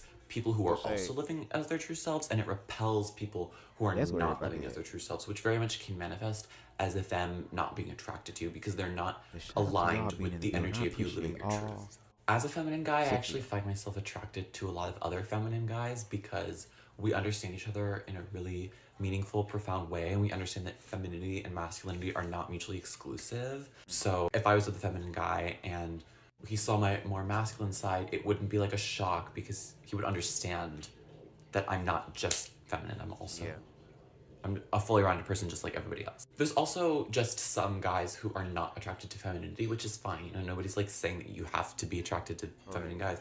I'm not saying that at all. All I'm saying is that people can't help who they're attracted to, but sometimes we're attracted to people because it fulfills a dysfunctional idea that society has instilled in us about being homosexual. So if you're feminine and you're gay and you're like, damn, nobody wants me, that's not true. People are just envious of the fact that you're living your truth and not compatible with your light. That makes sense. Okay, so I felt like he did a really good job with also expressing that too. And I loved how both of these feminine gay men didn't come online and be hostile about it. Because one thing that I don't like and I hate when I see feminine gay men get online and complain about how gay men are just attracted to masculine men, or they always bring up this whole mass or mass thing. And although I hate the whole mass or mass thing, like I just hate the wording of it, you can't really get mad off what a person like. You only can get mad when a person is disrespecting you as a person, or you know, your character or things of that sort. But I feel like nobody should ever get mad based off of what a person likes. What a person likes is what a person likes. Because I'm pretty sure there's a lot of feminine guys who like masculine dudes and vice versa. So that's just that. But what I will say though is that any feminine gay man that's watching this video, continue to be your damn self and don't change your appearance. Don't change the way you live your life for no damn body. I don't give a fuck who it is. You got to live for you. Like I tell everybody, go where you celebrate it. So only date the guys that want to date you. People always ask me how I was able to, you know, date or whatever. And I always say, always date the men who want you. Don't date the guys that you want. Always go for the guys who want you. And that's just how I feel about it. Now, I don't know if you guys ever watched this show, but it's called For the Boys. And I feel like this show really showcases gay men in a really great light. Of course, they show you like the things they go through in terms of their dating lives. But the reason why I'm bringing this show up is because one of the characters, I'm so mad I can't think of his name right now, but he's a feminine gay man, and it literally shows you like the process of him having to like come to terms of being feminine and like, you know, his dating life when it comes to being feminine or whatever. And I love his energy throughout the show because he's very optimistic about everything and very like, you know, vibrant in terms of like, you know, his aura and things of that sort, whatever. So I'll put the description down below if you haven't watched that show yet. It's free on YouTube. They only got one season out. I don't know when the hell they're coming out with a second season. If one of the producers happen to see this, if you know somebody that's connected with this show, please give me a role. I would love that. I don't even care if I'm a love interest of something on the show. I would love to be somewhere in this show because like it's so dope for the community, and I feel like this show needs to be out like on like major platforms because it's a really great story. The storyline is really beautiful. I love everything about it, and all of the men on there are very handsome too. So you know, we just love that. Sex. Before we get into Amari's video, Amari. I said Amari. Lord, I'm thinking Amari Bliss. All these damn Amaris and Maris. I'm gonna mess y'all up. Excuse me. But again, shout out to DaGawd for that. I kind of want to use that again as an opportunity. What is opportunity? What did I do? What did I do? For those of you who watch Mad TV, y'all know what I'm talking about. But shout out to DaGawd. I want to use that video as a springboard and to also promote more of Blame It on the Dress and kind of just also keep that name floating around because, like I said, within the coming weeks, I'm putting something together as like a presentation to review some of the chapters in the book. Which I'm also gonna need some of y'all help. No shade before we get into Mari's video. And my edible just kicked in, girl. What a wonderful world. Ooh, and I think to myself, what a wonderful. Let me stop. What was I about to say? Girl, I'm about to lose my damn thought. This shit always happening. This is always happening. What was I gonna say, bitch? Oh yeah. I'm just being BubzDaGawd, bitch. I'm being me. No shade. The real thing is that, girl, I'm just being myself. I'm just being me. The universe is going to make things work in my favor because I simply believe. So for DaGawd to leave the video with that, as far as being yourself, yes, be yourself. Don't let society tell you how the fuck you should be when society not even taking the time out to get to know a motherfucker to figure some shit out. Do you get what I'm saying? Be your true, genuine, authentic self. If people feel pressed about it, girl, that's their own personal issue and their personal problem. And as long as they don't personally put their hands on you so you can personally bust a cap in their damn chest and shit, I don't give a damn what you personally think. You can personally get the fuck up out my face before I personally take your ass to see the king. Okay? And also, when you love yourself, you're going to get what you want. Look at DaGawd. DaGawd is almost at 20,000 motherfucking subscribers, bro. That's love right there. That's community right there. And I think we need more of that. And I'm trying to tap into community. And I mean tap into community for real. Because the money part is going to be nice. The motherfucking exposure is going to be nice. But there's a greater awareness, a greater responsibility that is required for individuals like myself who are growing, which means that the greatest thing for me is going to be able to see actual genuine change happen, not just for me, but for those who also believe in humanity, like everybody who's in the comments, everybody who came through, whether you agree or disagree. We all still human, so we all have a right to be able to live our fucking life. So again, if you are a black feminine gay man who likes to wear a skirt, who likes to wear makeup, with a beard and shit, do your damn thing. All I'm saying is, bitch, make sure you got a fucking 9mm, a 380, bitch, and a 4.5 some damn where, girl, and pull the chopper out the goddamn trunk, bitch, if these whole ass niggas play on your time, because you have a right to be here, girl. Protect yourself by all means. If that means dragging hoes to hell, oh hell, here we go. But this next video is Mari Anton's video. Again, shout out to him. I would love to collaborate. I would love to see other collaboration with other people. I'm just ready to work with some gay motherfuckers who want to make some art and shit. No shade. But this video is talking about being stupid in love. And for those of you who have been rocking with me for a while, y'all already know how the fuck I get down with myself. I tell all my damn tea. I do. I've literally have shared journal entries of my dating experiences and how horrible they have been. And now that I look back at it, you know, it's just funny to read it, and I make fun of myself, but I'm proud of myself for growing from that situation. And shout out to Mari, because no shade, Mari is an individual that a lot of people would deem to be conventionally attractive, especially individuals where he deemed it to be, as far as those who like twinks and shit. And again, because of his frame and how he looks, he kind of has some sort of like androgynous type of look to him, to where that can also be a fetish. And he's even shared how individuals have really just wanted him for his body and not for who he is. And even some of the small things that he happens to show the audience is dope. His funny side, his creative side, he's more than just this, you know, just what he portrays physically. There's so much more to him. It's like an onion. You have to pull back the layers. So for him to be able to learn from his experiences and use those experiences as lessons to be able to better not just himself, but share those lessons with other people, so that other gay men, old, young, masked, thin, whatever the case may be, can learn to value themselves and realize that you are worthy of attracting people in your life all over the spectrum, whether it's family, friends, romantic, whatever the case may be, that there will be people in your life who will love you genuinely for who you are, who to where you ain't got to change a damn thing. They love the energy, the soul, the essence, the spirit of who you are. And we need more of that. And if I can do that in the black gay community to spread that awareness and love, I'm going to do that, because as I continue to spread that awareness, I am actually building it up for myself as well. I'm living it as well. And being an individual who is going to be 34 next month, I spent the majority of my life giving and giving and giving and putting myself on the back burner and allowing me to be validated through other people, especially men, to be their greatest inspiration, my latest greatest inspiration, all that. And I would always get the short end of the stick.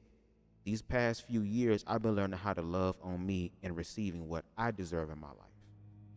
To be able to receive something that is equal to or greater than what it is that I can give, that inspires me to go forward, to become better. So because I've been in that space, I'm just ready for opportunities. I'm just ready to change my own life, because you only got one life to live, pimp. No shade. You only got one life to live. One life to live. And there are so many people who are so used to being distracted from shit. And no shade, I distracted myself with love just like so many other people. I put myself in a lot of different situations that could have changed my life, and not in favorable ways. But it's through self-love that I was able to change the trajectory. And now I still give. I'm still going to give in this bitch. No shade. I'm still going to do that. Always do that. But at the same time, now I have boundaries. I honor those boundaries. And I know what I am looking for in greater clarity and context with certain things, to where I'm going to step and stand 10 toes the fuck down on what the fuck I want. and I'm going to get just that and then more. But let's go ahead and listen to Mari Anton talk about one of his experiences and how he's been able to transmute being quote unquote stupid in love into something where it's not just me, myself, and I. That's all I got. And in the end, that's what I found out. So there ain't no need to cry. I made a vow that from now on, I'm going to be my own best friend. Honor that. Because when you honor the best friend in you, the universe will send you somebody who's going to help complement the best friend in you that you're already honoring. Let's continue. Is not love. Dating is not love. Shit. Talking to someone 24 hours a day, 7 days a week is not love. Staying awake all night for someone is not love. Love is someone who sees your tough side and still chooses to love you. It's someone who does things for you when you can't. Someone who holds you and calms you when tears stream down your face. Correct. It's someone who expresses all the good things about you when all you see is bad. It's someone who makes sure you're okay. It's someone who thinks of you every night and every day. It's someone who is constantly devoted to you. That is what love is.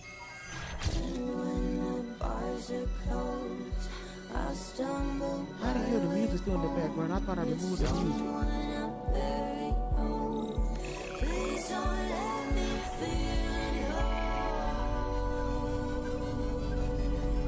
I removed the music in CapCut.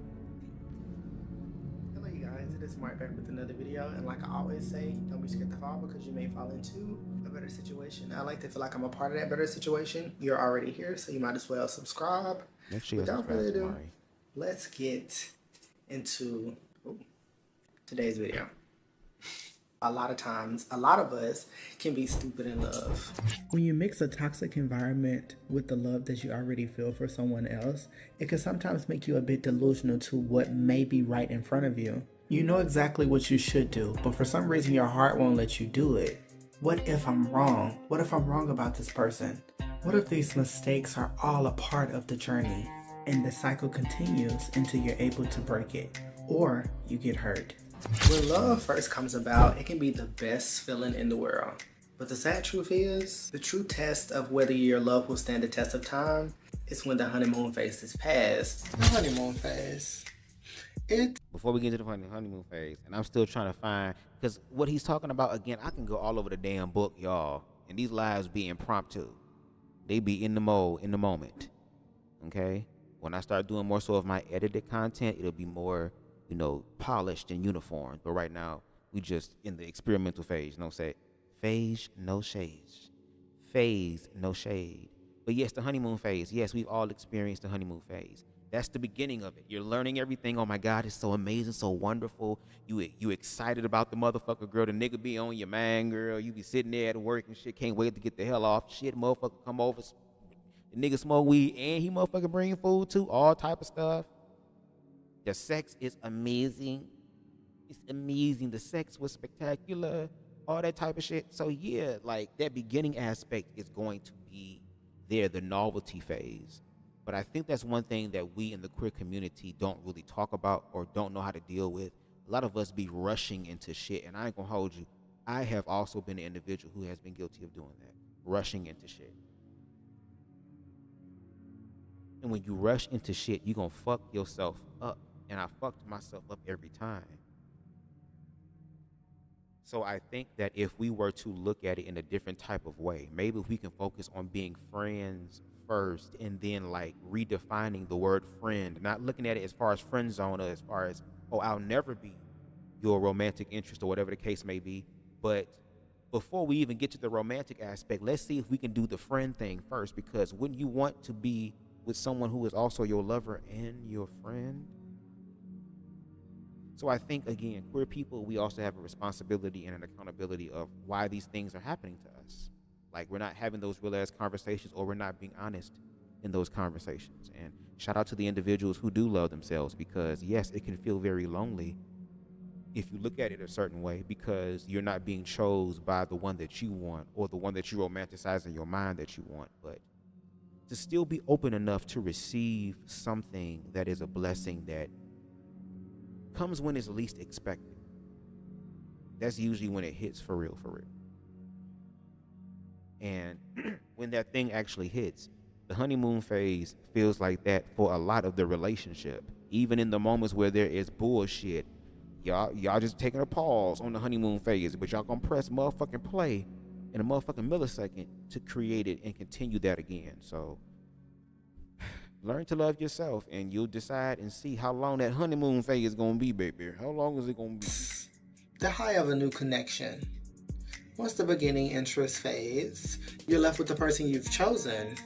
One of the most dangerous things about a relationship is going through the honeymoon phase. Like the honeymoon phase, like it's awesome because it's like, all right, cool, like you all happy and giddy and shit to be with that person or whatever, but it's bad at the same time because it's like you ignore all the red flags during the honeymoon phase. Like everything that every little thing and everything like that could be big or whatever to you, you ignore that shit whenever you with that person because of the honeymoon phase, and you like glaze over all the bad shit.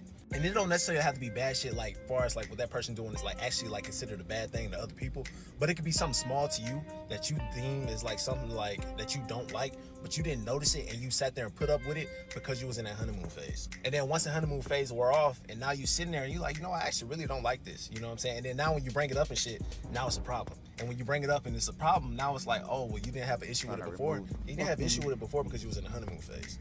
And then now you can't sit there and be mad at that person for feeling a way about you feeling a way towards that because that was something that you was cool with that you didn't let be known in the beginning before that honeymoon phase really kicked in, and you should have, but you ignored it because you was in the honeymoon phase. So now you got that person looking at you like, well, what the fuck? Like, you should have let me know that you had an issue with this beforehand because this is who I am. This is the type of person I am. And now that you out of the honeymoon phase and shit, now you sitting there and you like, damn, maybe this isn't gonna work. But by this point, after the honeymoon phase, you're already like 3-4 months into the relationship now. And now you having an issue about whatever it is that you didn't like that your partner was doing. Your partner in return is now having an issue with you because now they're like, well, damn, why don't you like this when you liked it before?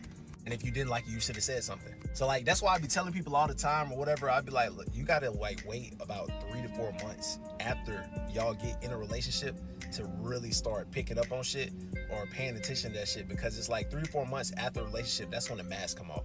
That's like the 90-day mask is what they call it, whatever. So it's like, that's when you really gotta start peeping shit. Because after about 3 to 4 months, that's when you actually get to know like that person for real in detail, as far as how they actually are, because now you're really paying attention to all the signs and shit.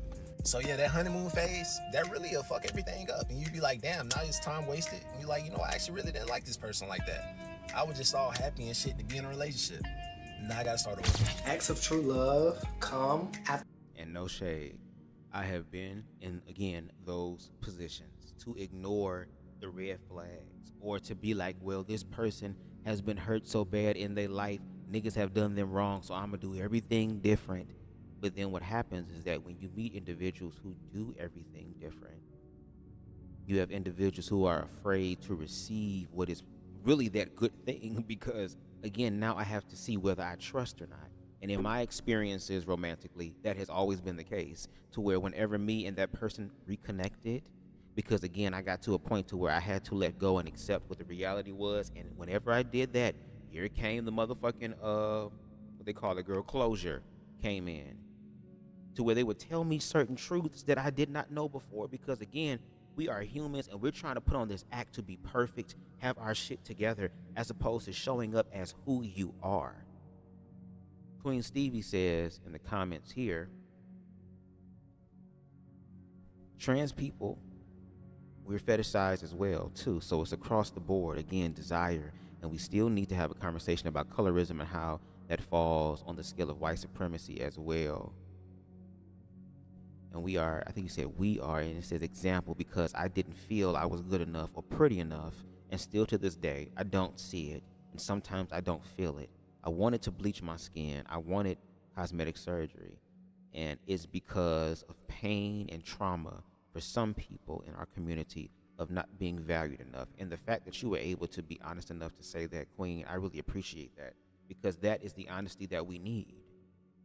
That's why I appreciate people like Mari Anton, who do be telling his tea and be telling his truth about his own experiences. That's why I appreciate individuals like Bliss Amari, who also is a black, gay, feminine man who lives in the South, who is having a really hard time.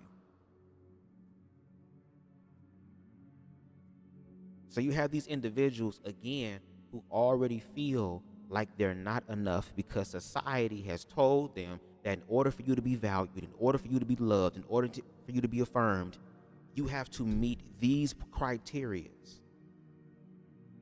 And the funny part is that even those criteria that is created, a lot of the people who uphold it, they get so damn tired after a while trying to upkeep that, and they can't even keep up with that for long because eventually they're going to quote unquote get old. Life is going to life against their ass, girl, and you over here looking a certain type of way now, girl, but down the road, bitch, somebody motherfucking your family died, girl. Now you then put on 50 pounds, and now you over here looking like Miss Pearly with the mustache and shit. Okay? I'm trying to think of a Miss Pearly quote, girl, but I can't think of one right now because I already said one earlier. Deshaun says, I'm still listening to you, Bubs. I'm going to take a shot. I appreciate black gay men who take showers. I appreciate black men who take showers. Now, what you do in that shower while you listening to this live is between you and the Lord. And see how Mari looking at you right now is how I'm looking at the screen, girl. Whatever you do,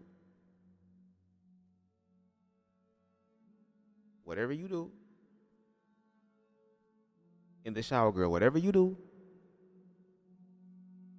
whatever you do in the shower, girl, whatever you do, whatever you do in the shower, Deshaun, whatever you do in the shower. Let me stop. But yes, dealt with all those type of experiences of feeling like you were less than, and then having to try to validate yourself through men. It's a destructive process. We end up as children trying to be validated from family members, from friends, from society, and then we survive those experiences but don't heal from them. And then when we finally become adults, now we in this fucked up ass position, wondering why we struggling so damn much. That it's so much. That's why I say y'all gotta read the book, because the book breaks it down. I can't just do it in one. With no shade, I could do it in one live. If I had full permission to read the whole entire book, bitch, I would sit on this live for motherfucking 8-10 hours, bitch, and read the entire book, mistakes and all, because I love to read. And if it's one thing that they're gonna keep from niggas, is shit that's in the book. So I want to know what they don't want the niggas to know. But all of these things with these videos of content creators sharing their experiences, all of that comes from a central framework. And a lot of times we be fighting each other as opposed to learning how to love on each other, to be able to say, look, babe, no shade, girl. Not everybody gonna find you attractive. Not everybody gonna look at you a certain type of way. But that don't mean that God ain't gonna bless you with what is yours. I've had conversations with gay men all the time, on and off, especially off YouTube, about individuals who are generally attractive and they're only being reduced to their fucking bodies, being reduced solely to their booty cheeks. Now, as a nigga that loves booty cheeks, girl, I want to be able to love the motherfucker that's connected to the booty cheeks, girl. The booty cheeks is an extension of you. I want to love the real you and everything else. Like it says, seek ye first the kingdom of heaven, and all these other things shall fall, or, shall be added unto you. I want to love your spirit and your soul, and then we can get to your booty. And then even when these individuals can pull, quote unquote, the baddest of niggas, the niggas with the money, the niggas with all of the things that masculinity says, or the way that society believes masculinity needs to show up. And then when it comes down to some real romantic shit, some real human emotional type of shit, there is a disconnect. And as we can see, this is not just motherfucking heterosexual. This is also homosexual, meaning that this is happening across the board. So am I the only one that is noticing this shit across the motherfucking board? And obviously I'm not, because BAP, okay, blame it on the dress. Okay, Mr. JC himself, and I ain't talking about Jesus Christ, girl, put it in a book to be able to help us simplify it, which I want y'all to go ahead and purchase and support. But again, all of these things are just expressions, branches of this tree The root is what we need to focus on. And the only way we're going to deal with the root is that we have to find a way to deal with all of the leaves and the branches that is going on. So again, shout out to Mari Anton, shout out to Dyquel, shout out to Conscious TV, shout out to Reckless Logic Girl, shout out to Queen Stevie, shout out to motherfucking Tit for Tat Girl, shout out to Deshaun bitch, shout out to motherfucking T.S. Madison Hope Giselle Girl, shout out to Craig Ryder the Stewart Girl, Craig the Ryder the Stewart Girl, shout out to all of what I said, shout out to him, shout out to Alfred Platform, damn Nico's Aesthetic Girl, shout out to Say So TV Girl, shout out to everybody. Shout out to everybody who is trying to have conversations. All I'm saying is I think we need to start becoming a little bit more aware, all of us, of how we can have these conversations in some way together. In a centralized type of way. And then continue these conversations on other platforms. Because no shade, even though these individuals that I'm showing in this live, and shout out to them, have bigger platforms than me, I know motherfuckers that have bigger platforms than all three of us combined. That I also want to be able to share with the community, because this individual is a person who also is coming in this bitch to live all of who he is and leave himself completely on the fucking cutting room floor before floating on off to glory. And that's a aspiring way to live. So again, I'm all about sharing and connecting in reference to community. And see, I grew up during the old days of YouTube when you had shows like channels like the Scorpion Show, Sweet Addictions TV, Quadir, I forgot what the name of his actual channel was, Blue Eyed Simba, your boy Nunu, just all these content creators, heterosexual, queer, black, male, female, coming together and just creating, leaving video responses underneath each other's videos, creating stuff. Like, we are in a dope ass era right now to be able to do some real big shit in these YouTube spaces. And I'm just willing to connect with people who really want to make a change. No shade. All the other shit gonna come. The notoriety gonna come. The numbers gonna come. The money, all the other type of shit is going to come because it just comes with the territory. But for me, I'm really more so focused on the humanity aspect more so than anything else. That's just me. But again, shout out to these people. I can give them praise all day, but let's continue. The honeymoon phase has passed, and now becomes both of you's responsibility. Figure out how you're going to move forward in this relationship and see if the expectations that they have placed actually match up to who they actually are. One-sided love. No one ever really talks about this, but it really is the thing. To be in love with someone that you can never be with. And even after you walk away, you're still dealt the pain of having to forget. It's your burden to carry. It's your feelings to unpack. It's your heart to fix. A lot of people don't see themselves being with you, but they see themselves experiencing you. And it's sometimes... And in the words of the great, Alexis K. Tyler, they like your pussy, but they don't like you. They like what your mouth do, but they don't like you.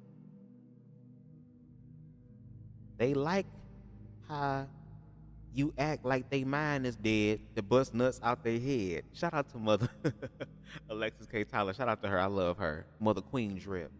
But yes, to Mari's point, a lot of these individuals are taught to desire you. No shade. We just read about it earlier. About that validation. To be desired. Oh, all the niggas looking. All the niggas, because that's social currency. That's that proximity to that power. But then a lot of times these individuals don't even know how to appreciate the actual spirit, the essence that it is. And then when some individuals have the opportunity to manifest somebody in their life that is going to honor who they are and compliment who they are, if they've been in a giving state this entire time, and now it's time to receive, it's very difficult to do that, because how can you receive something that you've never gotten before? It's foreign. So that's why I say self-love is important. And shout out to black gay men who are loving themselves, so that when that one person, or for you poly girls, more than one person, comes along, you'll be able to feel honored and be able to honor somebody else. But to Mari's point, A lot of these niggas just trying to bust a nut. A lot of these niggas are stressed the fuck out about life, and they're looking at these individuals as receptacles. And not just receptacles for physical juices and shit, baby gravy, but also mental and emotional things as well. Which is why, again, and I think T for T said it in one of the other lives, like I want to say weeks ago. If you are engaging with somebody sexually and it's on a consistent basis and that motherfucker is good, girl, people underestimate the spiritual aspect of sex, bitch. You can literally do some miraculous stuff with sex. You can do some healing work with sex. You can help remove all type of blockages in a bitch's goddamn mind, body, spirit, soul, psyche, okay, energy field in sex. But again, pornography, as I read earlier in the live, has created this whole aspect of dominance. Look at me. It's very much American Psycho, serial killer ass shit. Let me fuck you while I'm looking at the mirror at me fucking you to pump my head up. I don't give a fuck about you or what you bring or that except of pleasure. Instead of manifesting individuals who are going to, first of all, take their motherfucking time. They're going to take their time when it comes down to that intimate aspect. But a lot of gay men have not been taught that.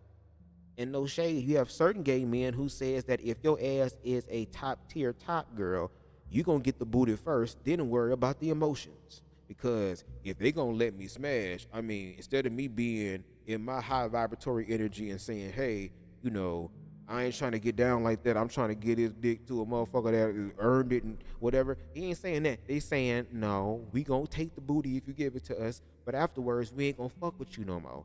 But you never took the chance to really get to know that person, because if you did, you didn't want to bank on not getting no sex. So therefore, why invest in this person if I don't even know what I'm going to get from this situation, when all you really want, or society has conditioned us to believe that all you want is busting a nut, because that is the highest form of gratification and validation that a man, whether your ass is top, bottom, gay, straight, when you bust a nut, baby, you are one and one with God. There is nothing else that fucking matters, girl. You can get shot in your booty cheek, bitch. You ain't gonna care about that. Your mama could be on fire, girl. She gonna have to burn for a little bit. And if something happened to her, she lived her life, girl. I'm trying to live mine. You gonna have those type of thoughts when you're busting a nut. That is the fucking truth. How many relationships, marriages, fucking wars have been started over some pussy? Over some hole. You be putting stuff in that hole. All of that. So what Mari is saying is that, look, value yourself. And yes, you're still a human being, which means if you got needs that need to be met, girl, just be aware that when you go forth to get this shit met, that you don't forget what you're reminding yourself of, so that you don't get caught up in the bullshit and getting hurt. Or, as the title of his video says, fuck around and be stupid in damn love. And I've been that way the majority of my damn 20s, girl. Almost took my damn life. Almost wanted to take my damn life off of one nigga, girl. And you know why? Because I couldn't live with it. This is gonna be the most niggerish shit that I've ever said, girl. But that's why I'm holding the red pill community accountable, because I subscribed to some of their shit before. But no shade, girl. I wanted to take my own life. You know why?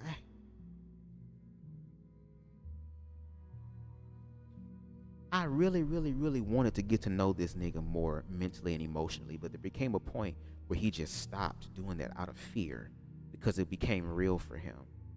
But one way that he showed up in, girl, was when he was riding this motherfucking dick, girl, and I would wake up in cold sweats, be wanting to fight and set shit on fire, girl, because he riding somebody else's shit, and I know what that shit feel like with and without a condom, girl. And when it was without a condom, girl, I said, oh, fuck it, bitch, we go together, girl. You gonna be giving this to me, girl. I'm talking about hitting that shit so good, girl. You be talking like this, and you be leaning into this shit when you be nutting. You just be in it, mo and mo. You just don't give a damn, girl. Just throw caution to the wind. So I know what it's like to be in that experience, but it's dangerous. It's dangerous. And I'm grateful that I was able to go through that experience and not have anything that could have ended up fucking up my psyche. Because I'm already low-key somewhat of a dramatic ass nigga any damn way. So it's some bullshit happening. Oh Lord, just all type of stuff. But it's that self-love that's important. It's that self-love that's going to transform your life. It's that self-love that's going to give you confidence to be your damn self. It's self-love that's going to be able to tell you, help you tell a nigga no matter how motherfucking fine they are. Hell yeah, it be a bunch of fine motherfuckers, girl. And like I said, I'm a top in real life, no shade, girl. I love booty, girl, no shade, respectfully. So yes, I do be looking, and yes, I would like my partner to have something, girl. I'm not saying you gotta have a fucking big old ridiculous ass booty, girl, because I'm a short ass nigga, girl. I don't want to be like Dexter's Laboratory, girl, about to suffocate to death. Now that would be a worthy death, but I ain't trying to die yet. But I mean, as long as you got something back there, now if you can just go behind the wall, girl, and you can fade in with the wall because you ain't got no ass. As long as you got something there, even if it's a little cup, a little scoopable booty. You know what I'm saying? Like them goddamn Tostitos scoopable cups and shit for nachos. That's cool. A little scoop, a little teardrop, a little pear. That's fine. Have something, girl. If you walking around here like Invisible Woman, girl, I don't know what's gonna happen, girl. I could probably get more pleasure swinging my fucking dick in the air, girl, than fucking some motherfucker who ain't got no ass, girl. Why I feel like I'm getting stabbed in the tail with your tailbone, girl? Girl. You ain't got no ass, girl. It's like your damn tailbone is stabbing me, girl. I feel like I'm sword playing from the back. Girl, what's going on? See how I'm already looking? That's how I be looking. Girl, what happened, girl? You trying to ride me, girl, and stab me at the same time? And if you really in your nigga moment and trying to get your nut, bitch, some niggas will be like, I'll just worry about it tomorrow. Niggas be ready to bust a nut so bad, could be ready to die for that Sometimes shit. it can get a bit confusing on how to judge if this person has good intentions or if they don't have good intentions. And if you're someone who shows up with good intentions, you may find yourself connecting with people who don't have good intentions from the beginning. And you may wonder why. People cheat because they want to experience different varieties of the same person. Love is Deshaun needs some boring ice, to them. y'all. Some people are addicted to pain. It is what it is. Like, for the people who genuinely want love, you're only going to find that when you are authentic to yourself. That's what I said. People can tell when you're not being authentic to yourself and you're identifying as someone else. Like, the relationships die off after the honeymoon phase, and the honeymoon phase is filled with lust and love bombing.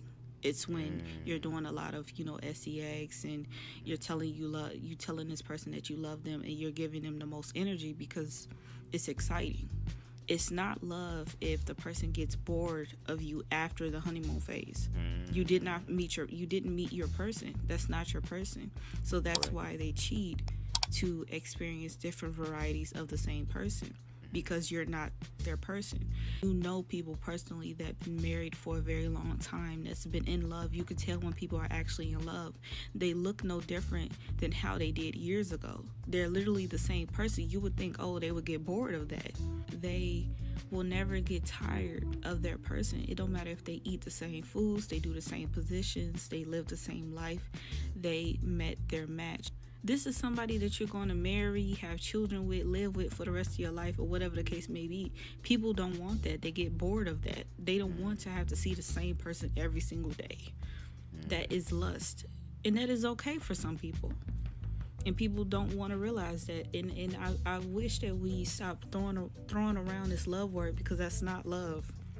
When you feel like you are like settling and stuff like that, that's not love. You should be excited to tell the world, this is my person.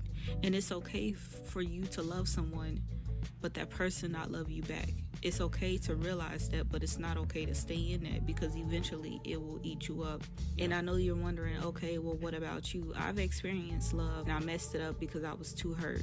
And that person was completely different than my types, if that's my person. But that was the first time I experienced love. And I wasn't paranoid. I wasn't, thinking, oh, they might cheat on me, or I wasn't doing too much to try to get their attention. I was myself. I'm gonna just be honest. The girl, if he was to ever hear this, girl, I can already know this is gonna boost his motherfucking head up.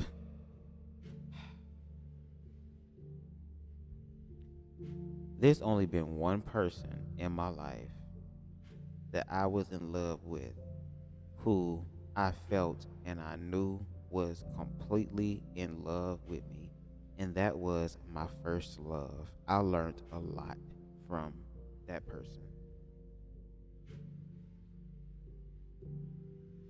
even us being together, and again, I'm working on something kind of special for you guys, a little something. For those of you who remember what I'm talking about, y'all gonna know again. I'm gonna give y'all Easter eggs to see how good some of y'all are in reference to the whole BubzDaGawd lore, girl, because it starts here and continues.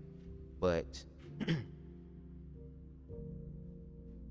that relationship with him, I learned, first of all, how to really value somebody as a actual person. He and I were in a long distance relationship. I lived here in Detroit. He lived in Massachusetts. Okay.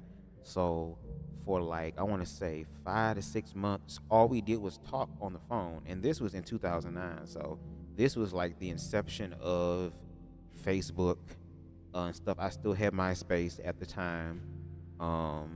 And we would talk all the time, every night, especially when I graduated high school. We talk all the time.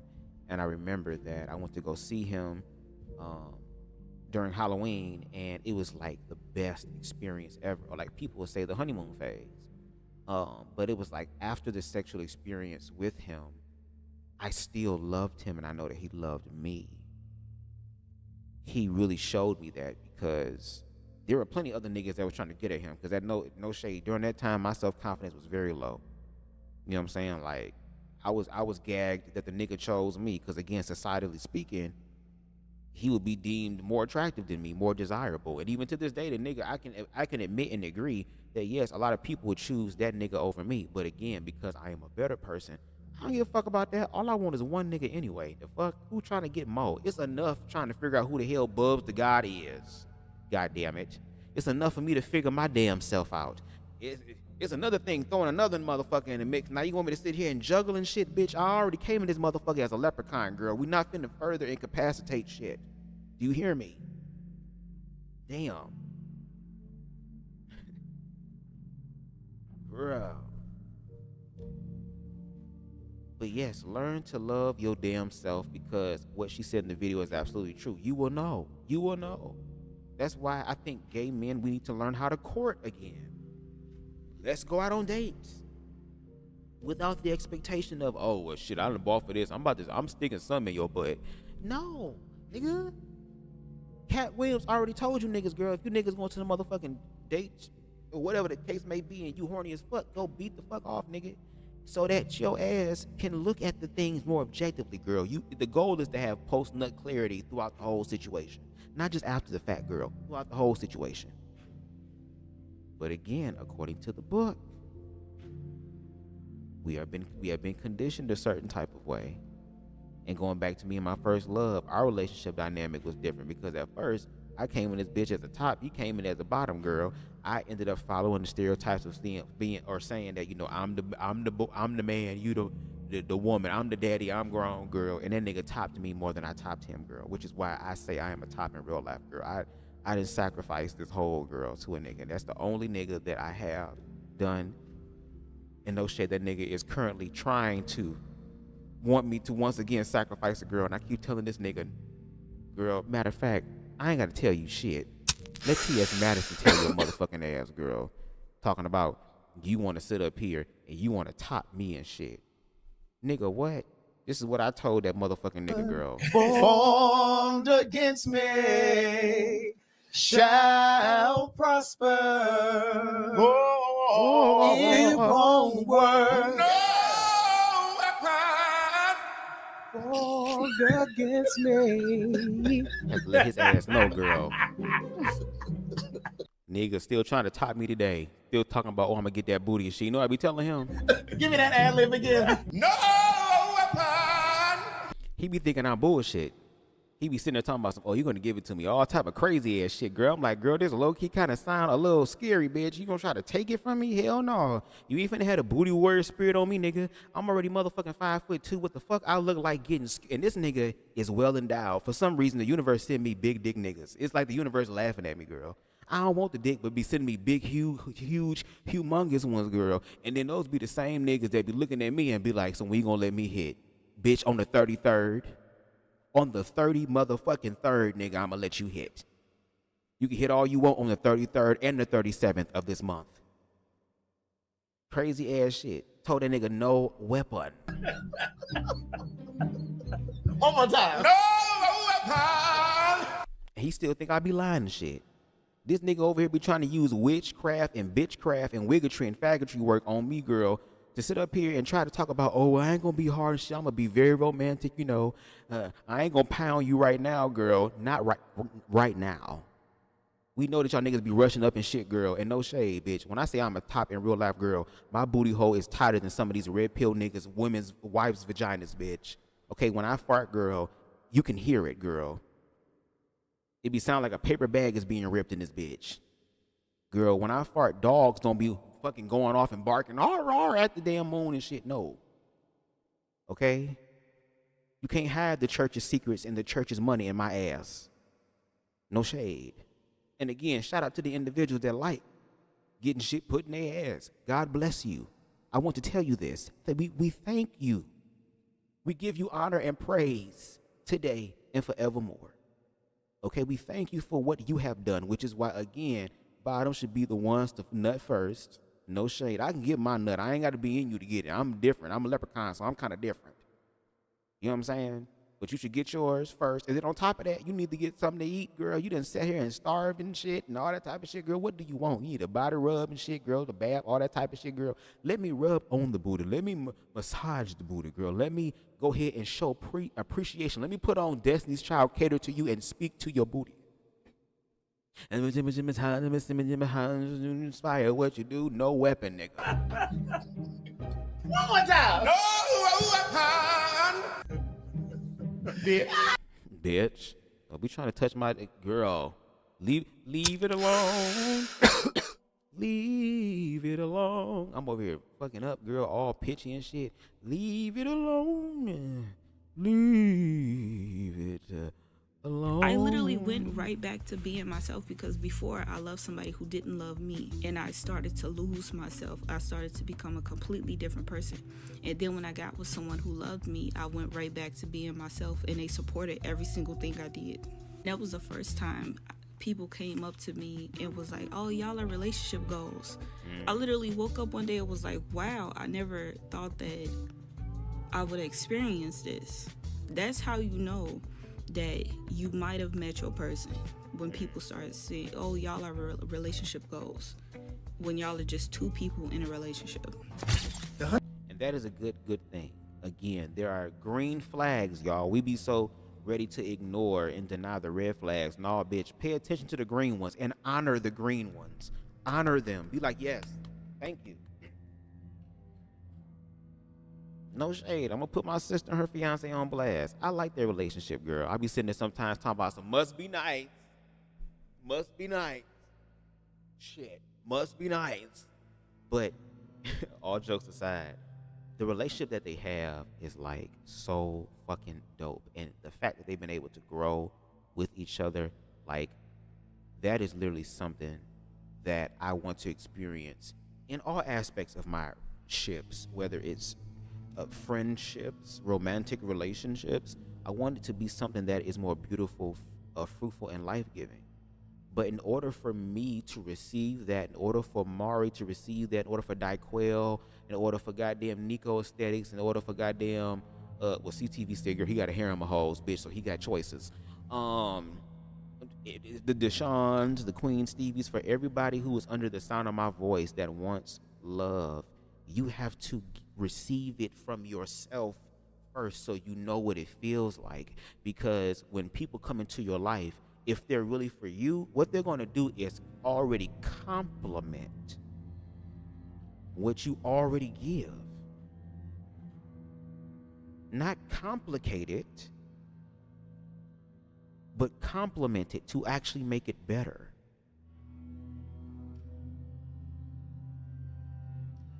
That's when you know you found your person. Someone who's gonna be willing to sit down and listen to you talk. Tell me about your day. What's going on with you? An individual who, you know what? You know how a motherfucker really is down with you? Is when you're going through the worst times of your life. See, it'd be cool when everything, smooth and shit, money coming in, sex good, all type, just exposure, just everything just seems to be fruitful and life-giving. Of course, honor that, cherish that, relish that. But when the storms of life indeed start to rage the fuck out, how are you and what are you going to do to stand the rain with this person. And again, we talk so much about money and all this material shit. Fuck, what about your health? In the words of YB Entertainment, shout out to him. He and CTV is the reason why my ass be saying girl all the time. No shade, they influence. But your health literally is wealth. And we're not just talking about your physical health, but your mental and emotional. Andrew Caldwell, I bind you, okay? You motherfucking weeping bell, Psyduck, potato head bitch. You and that goddamn skinwalker by the name of William G. McCraig, the undead, I rebuke both of y'all energy in the name of Black Jesus with the Cantu. Girl, I don't know what the fuck was going on, girl. I've been watching Andrew Caldwell, League of Liars, these past few days, falling asleep to that shit, girl. I'ma fuck around and Andrew Caldwell gonna try to fuck me in my dreams, girl, and I'm gonna be so scared. I'm probably gonna be straight, girl. I'm gonna be ex-gay for real. Shit. But anyway, let's continue, y'all, because we got 3 minutes left, and I'm ready to get this on, because I'm kind of nosy like y'all, and I want to see what the hell going on with the whole thing. And who knows, CTV ass might be going live later on tonight. So, bitch, if he is, girl, I'm down. I just might not talk that much, but, girl, I got to be able to see what's going on. Honeymoon phase is actually pretty normal. It's very normal for the honeymoon phase to come in the beginning, and as time goes by, you guys become a bit complacent or used to one another, and suddenly that interest that you once had in the beginning starts to slowly fade. A lot of people will mistake this moment for a moment of lost interest, but no, it's just time for you to reevaluate and take in all of the things that you've learned and craft this relationship into a different direction. Hopefully it is real love and can stand the test of time, but we have to be realistic. Sometimes we don't always get it right. Sometimes people aren't always honest, which can leave you sometimes feeling stupid in love. Let's not be mistaken about the honeymoon phase. Just because in the beginning you have all of this dopamine, you have all of this excitement for this new connection, it doesn't mean that you should lower your expectations. Even in the beginning, you should be very intentional about the love that you want from someone, so you can make sure that you're showing up in this relationship as authentic as possible, but also make sure that you're keeping the boundaries in place. The relationship can begin to not even serve your needs. It's nothing to honestly be upset about. We've all kind of been there where we've been stupid in love. Like anything that takes up a good portion of your time, it's going to take a good amount of dedication towards that relationship to keep it constantly flowing. And it takes effort from both parties, not just one or the other. It takes effort from both. I think that when you're involved in love and you give your heart to someone, at some point you will feel stupid in love, or you will be stupid in love. And it's nothing to be embarrassed about. It's something that all of us will experience. The solution is, if you want to stop this cycle, I think you should be more intentional about the things that you want from new connections in the beginning. Don't lower your expectations in the beginning because you like the feeling of having someone around. It's important to always have those important conversations in the beginning, the middle, and the end. It's not crazy to discuss marriage within new connections. It feels uncomfortable, but it is also necessary so that you can know that you and your person have the same exact vision. And a lot of people don't want to have those type of conversations in the beginning because they don't want to feel like they're rushing. But these conversations are important and are necessary so that you can know that you're investing your time into places that make sense for you and so that it can make sense for them as well. So that's pretty much all I have for you guys today. If you like this type of content, if you like my advice, please give it a subscribe and a like, and drop a comment down below and tell me what you think about being stupid in love. Have you ever been through something like this? I'm pretty sure you have. And that's pretty much all I have for you guys today. I will definitely see you guys in the next video. Don't forget to like. I'm so tired. I don't understand. I'm high. Don't forget to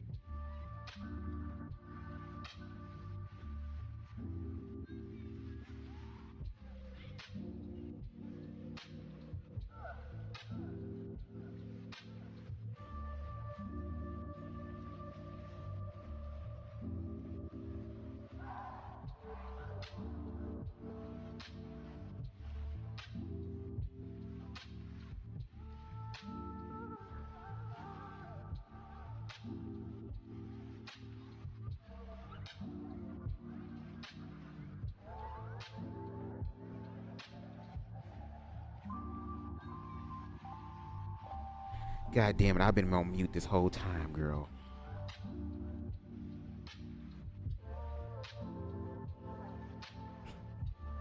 I thought I was safe, girl. I thought I was safe. I thought I was safe. Oh, I thought I was safe. I was trying so hard not to be on mute, girl, because the mute monster got me these last few times, bitch. But it got me a little bit, but that's okay. It just bit my pinky toe. Ain't fucked me up like last time. But like I was saying, shout out to Mari for what he is doing. Shout out again to all these other content creators, because again, it's a self-love thing. Once you love your damn self, you will be able to get what it is that you want, need, and damn desire. That's it. Point blank, period.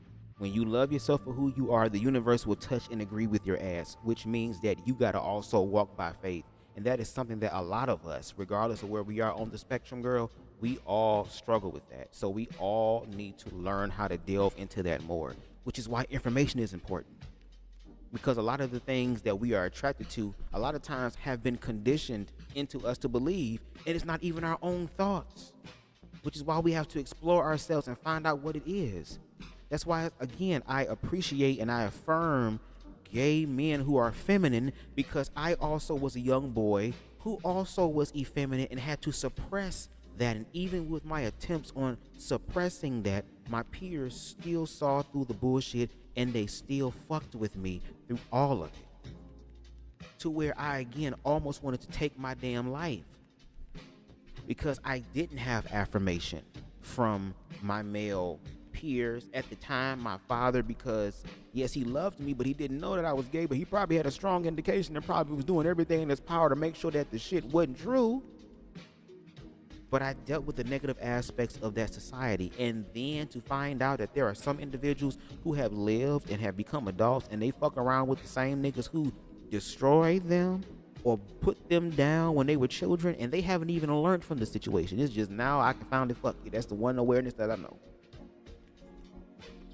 Instead of us having real ass conversations to heal the experience.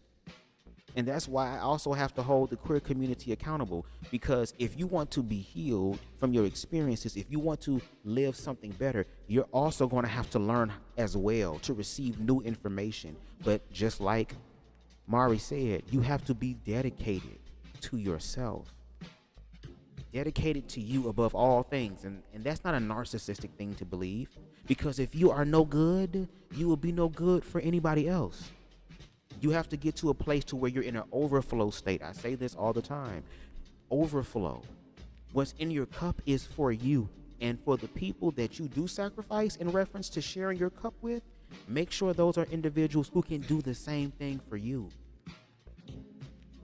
Because if you don't, you will end up attracting individuals who are thirsty as hell, who got cotton mouth like me a little bit with this damn weed and shit. Girl, I got this water here.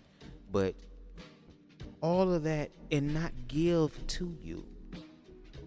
But again, like the book, blame it on the dress. Again, make sure you go ahead and get the book. It's in the description box below. We have been taught to see masculinity in the toxic version of it, not the loving, affirming aspect of it, but the performative and authoritarian and just, vigilant aspect of masculinity, especially in the black community, because of what we've been through. Black men have not been able to have the opportunity to actually heal, to actually experience their emotions in a way that is fruitful and life-giving, which is why when it comes down to being angry and fighting, we'll give into that, and then the community at large will reinforce that identity, because we've been through so much, so we have to fight. You fight in reference to defense, not offensively. But look at what's going on now. All these shows coming out that are mirroring baddies, where you got a bunch of gay niggas who getting inside of houses and just fighting and shit and breaking shit, and motherfuckers going in debt and shit, trying to make a name for themselves, or fighting in the streets, or competing with each other, or lying to each other. But then it's like when we actually take the time to actually listen to each other, we realize that we all low-key going through the same thing, but just in a different type of way. I've talked to a lot of people who come from different backgrounds, different experiences, walks of life, where I'm able to sit down with them and talk with them and still find a way to get to the gray area aspects, which is why, despite my stuttering and all that shit, because again, my brain be going 100 miles an hour and my mouth be trying to keep up with it. I need to slow shit down. That's reason 1,425 of why I love weed, because it helps me to slow my mind down and help me to be cognizant on slowing down my speech. Because when I'm into something and I become very engaged, I can just speak very, very fast.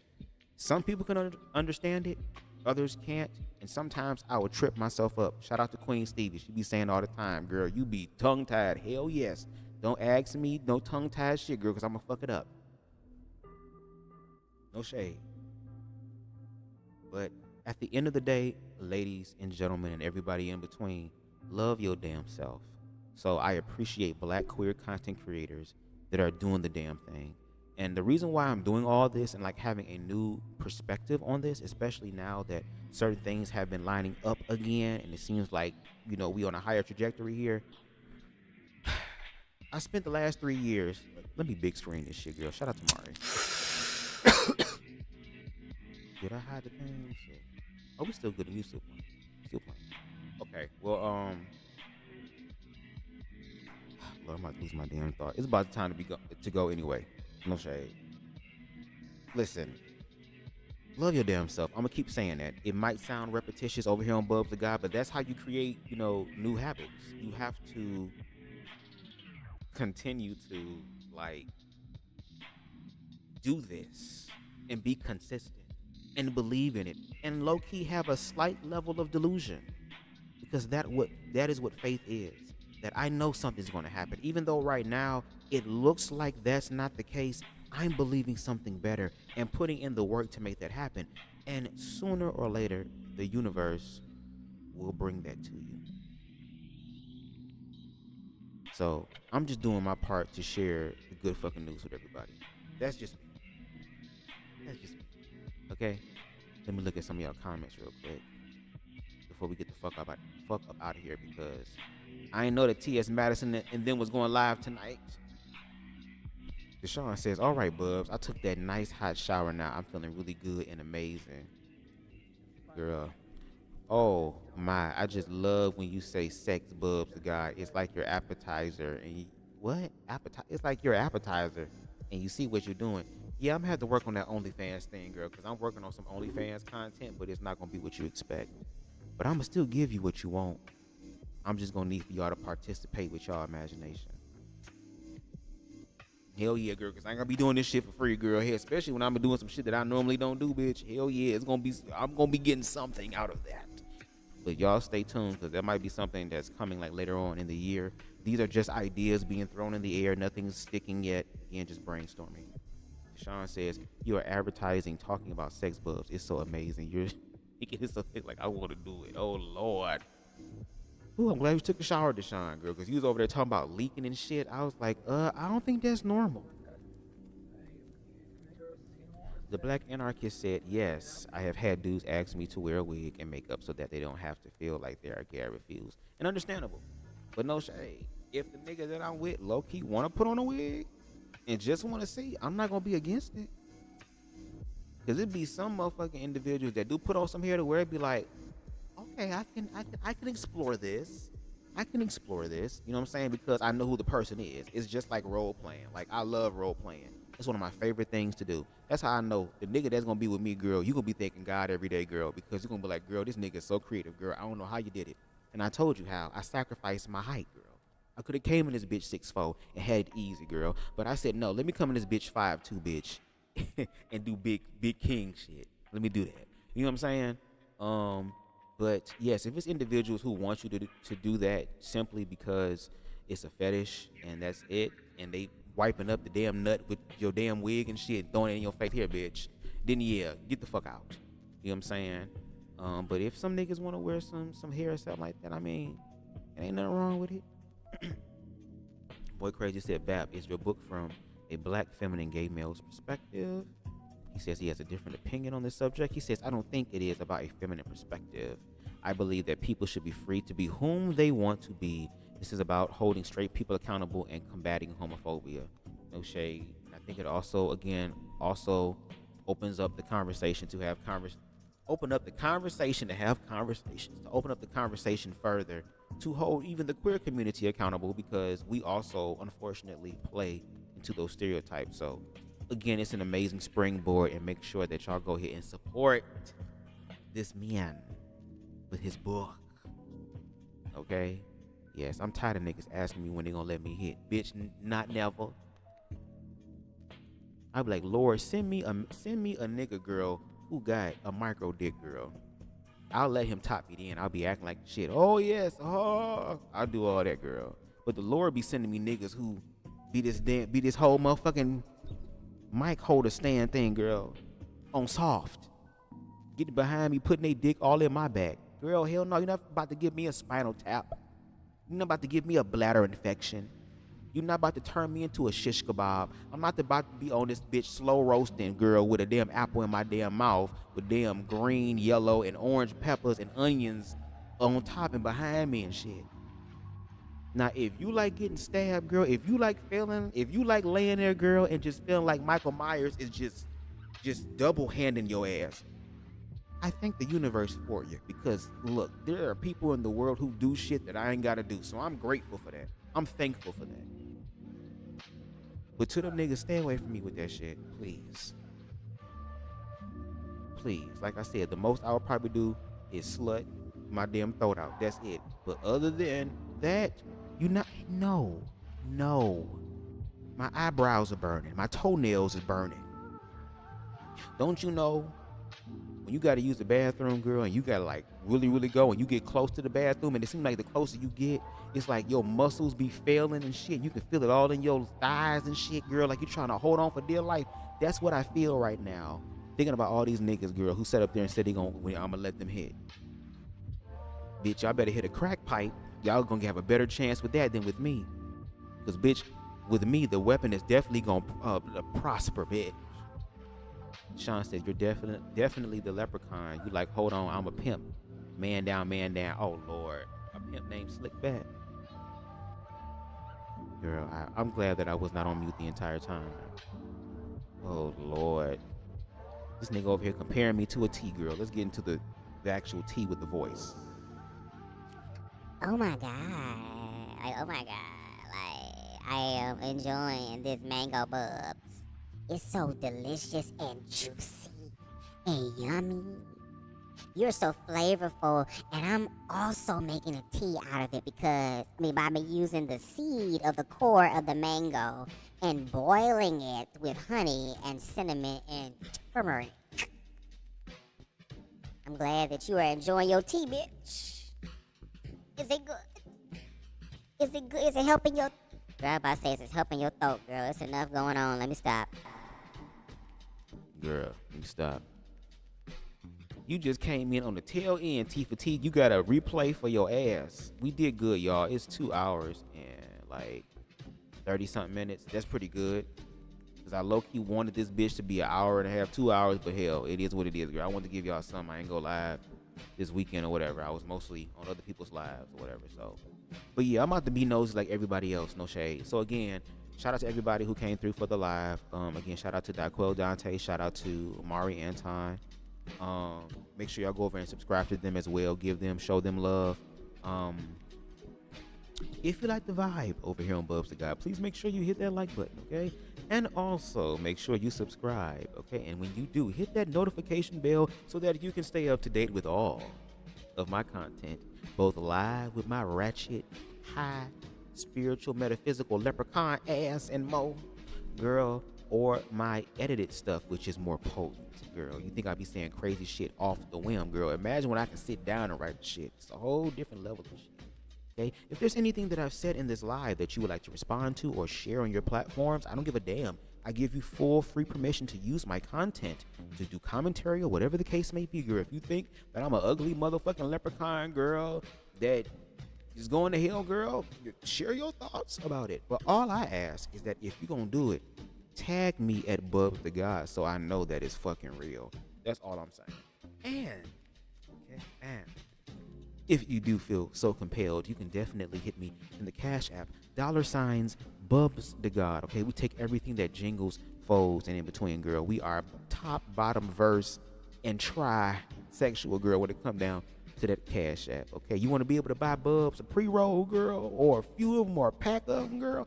Go ahead, girl. You want to be able to contribute to the evolution of my equipment, girl, because I'm using what I got to get what the fuck I want, girl, and you just feel compelled in your spirit, the black Jesus is sitting there in your ear telling you, girl, you go here and give him a little something, you know what I'm saying? I'll make sure that you get some booty, or your wife give you some extra pussy and suck your dick like she did when y'all was dating and shit. Give you a blessing for a blessing. Let the Lord use you in that way. I'm going to encourage him to do that, okay? No matter what happened, let him use you so you can give unto thee as well, because I'm receiving, okay? I'm in my receiving era. No no shade. So again, if you want to send, that's cool. Again, $cash, $BubzDaGawd Cash App. Shout out to Boy Crazy in the building. Glad to have you here. Shout out to King Deshaun with his freaky deaky ass, girl. No shade. You're going to have to take another shower, okay? Shout out to T for T in the building, coming in at the long end, girl. The home stretch. You came through, but you here. Shout out to the Black Anarchist Podcast. Please make sure, again, that you support his book entitled Blame It on the Dress, the manufacturing of black homophobia and performative masculinity. Okay, make sure y'all do that. That would be awesome. Shout out to Queen Stevie that was in the building. I don't know if she's still here, because again, I think everybody over at is over at T.S. Madison's. Shit talk. Shout out to King Hannibal for coming through. Shout out to Kamani's Way for coming through. Really appreciate you. Shout out to Kenneth Tooks. Shout out to Queen Spicy.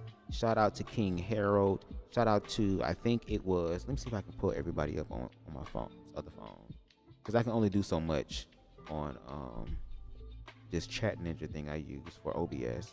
Shout out to Boy Crazy. I think I said that. Shout out to, it was somebody else. I already said Harold. Shout out to, it's somebody else. Chief Soul Survivor. That's who it was. Shout out to you. Shout out to everybody that were in the bushes. Shout out to the replay gang. And until next time, everybody, y'all enjoy the rest of y'all Tuesday evening. I'm about to go be nosy like the fuck everybody else. Peace. I can be anything I choose in this round. We are a sound vibration too deep to tell. Just so you know,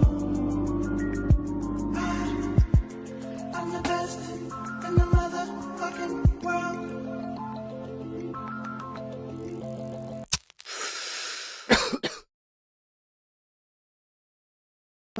Formed against me shall prosper.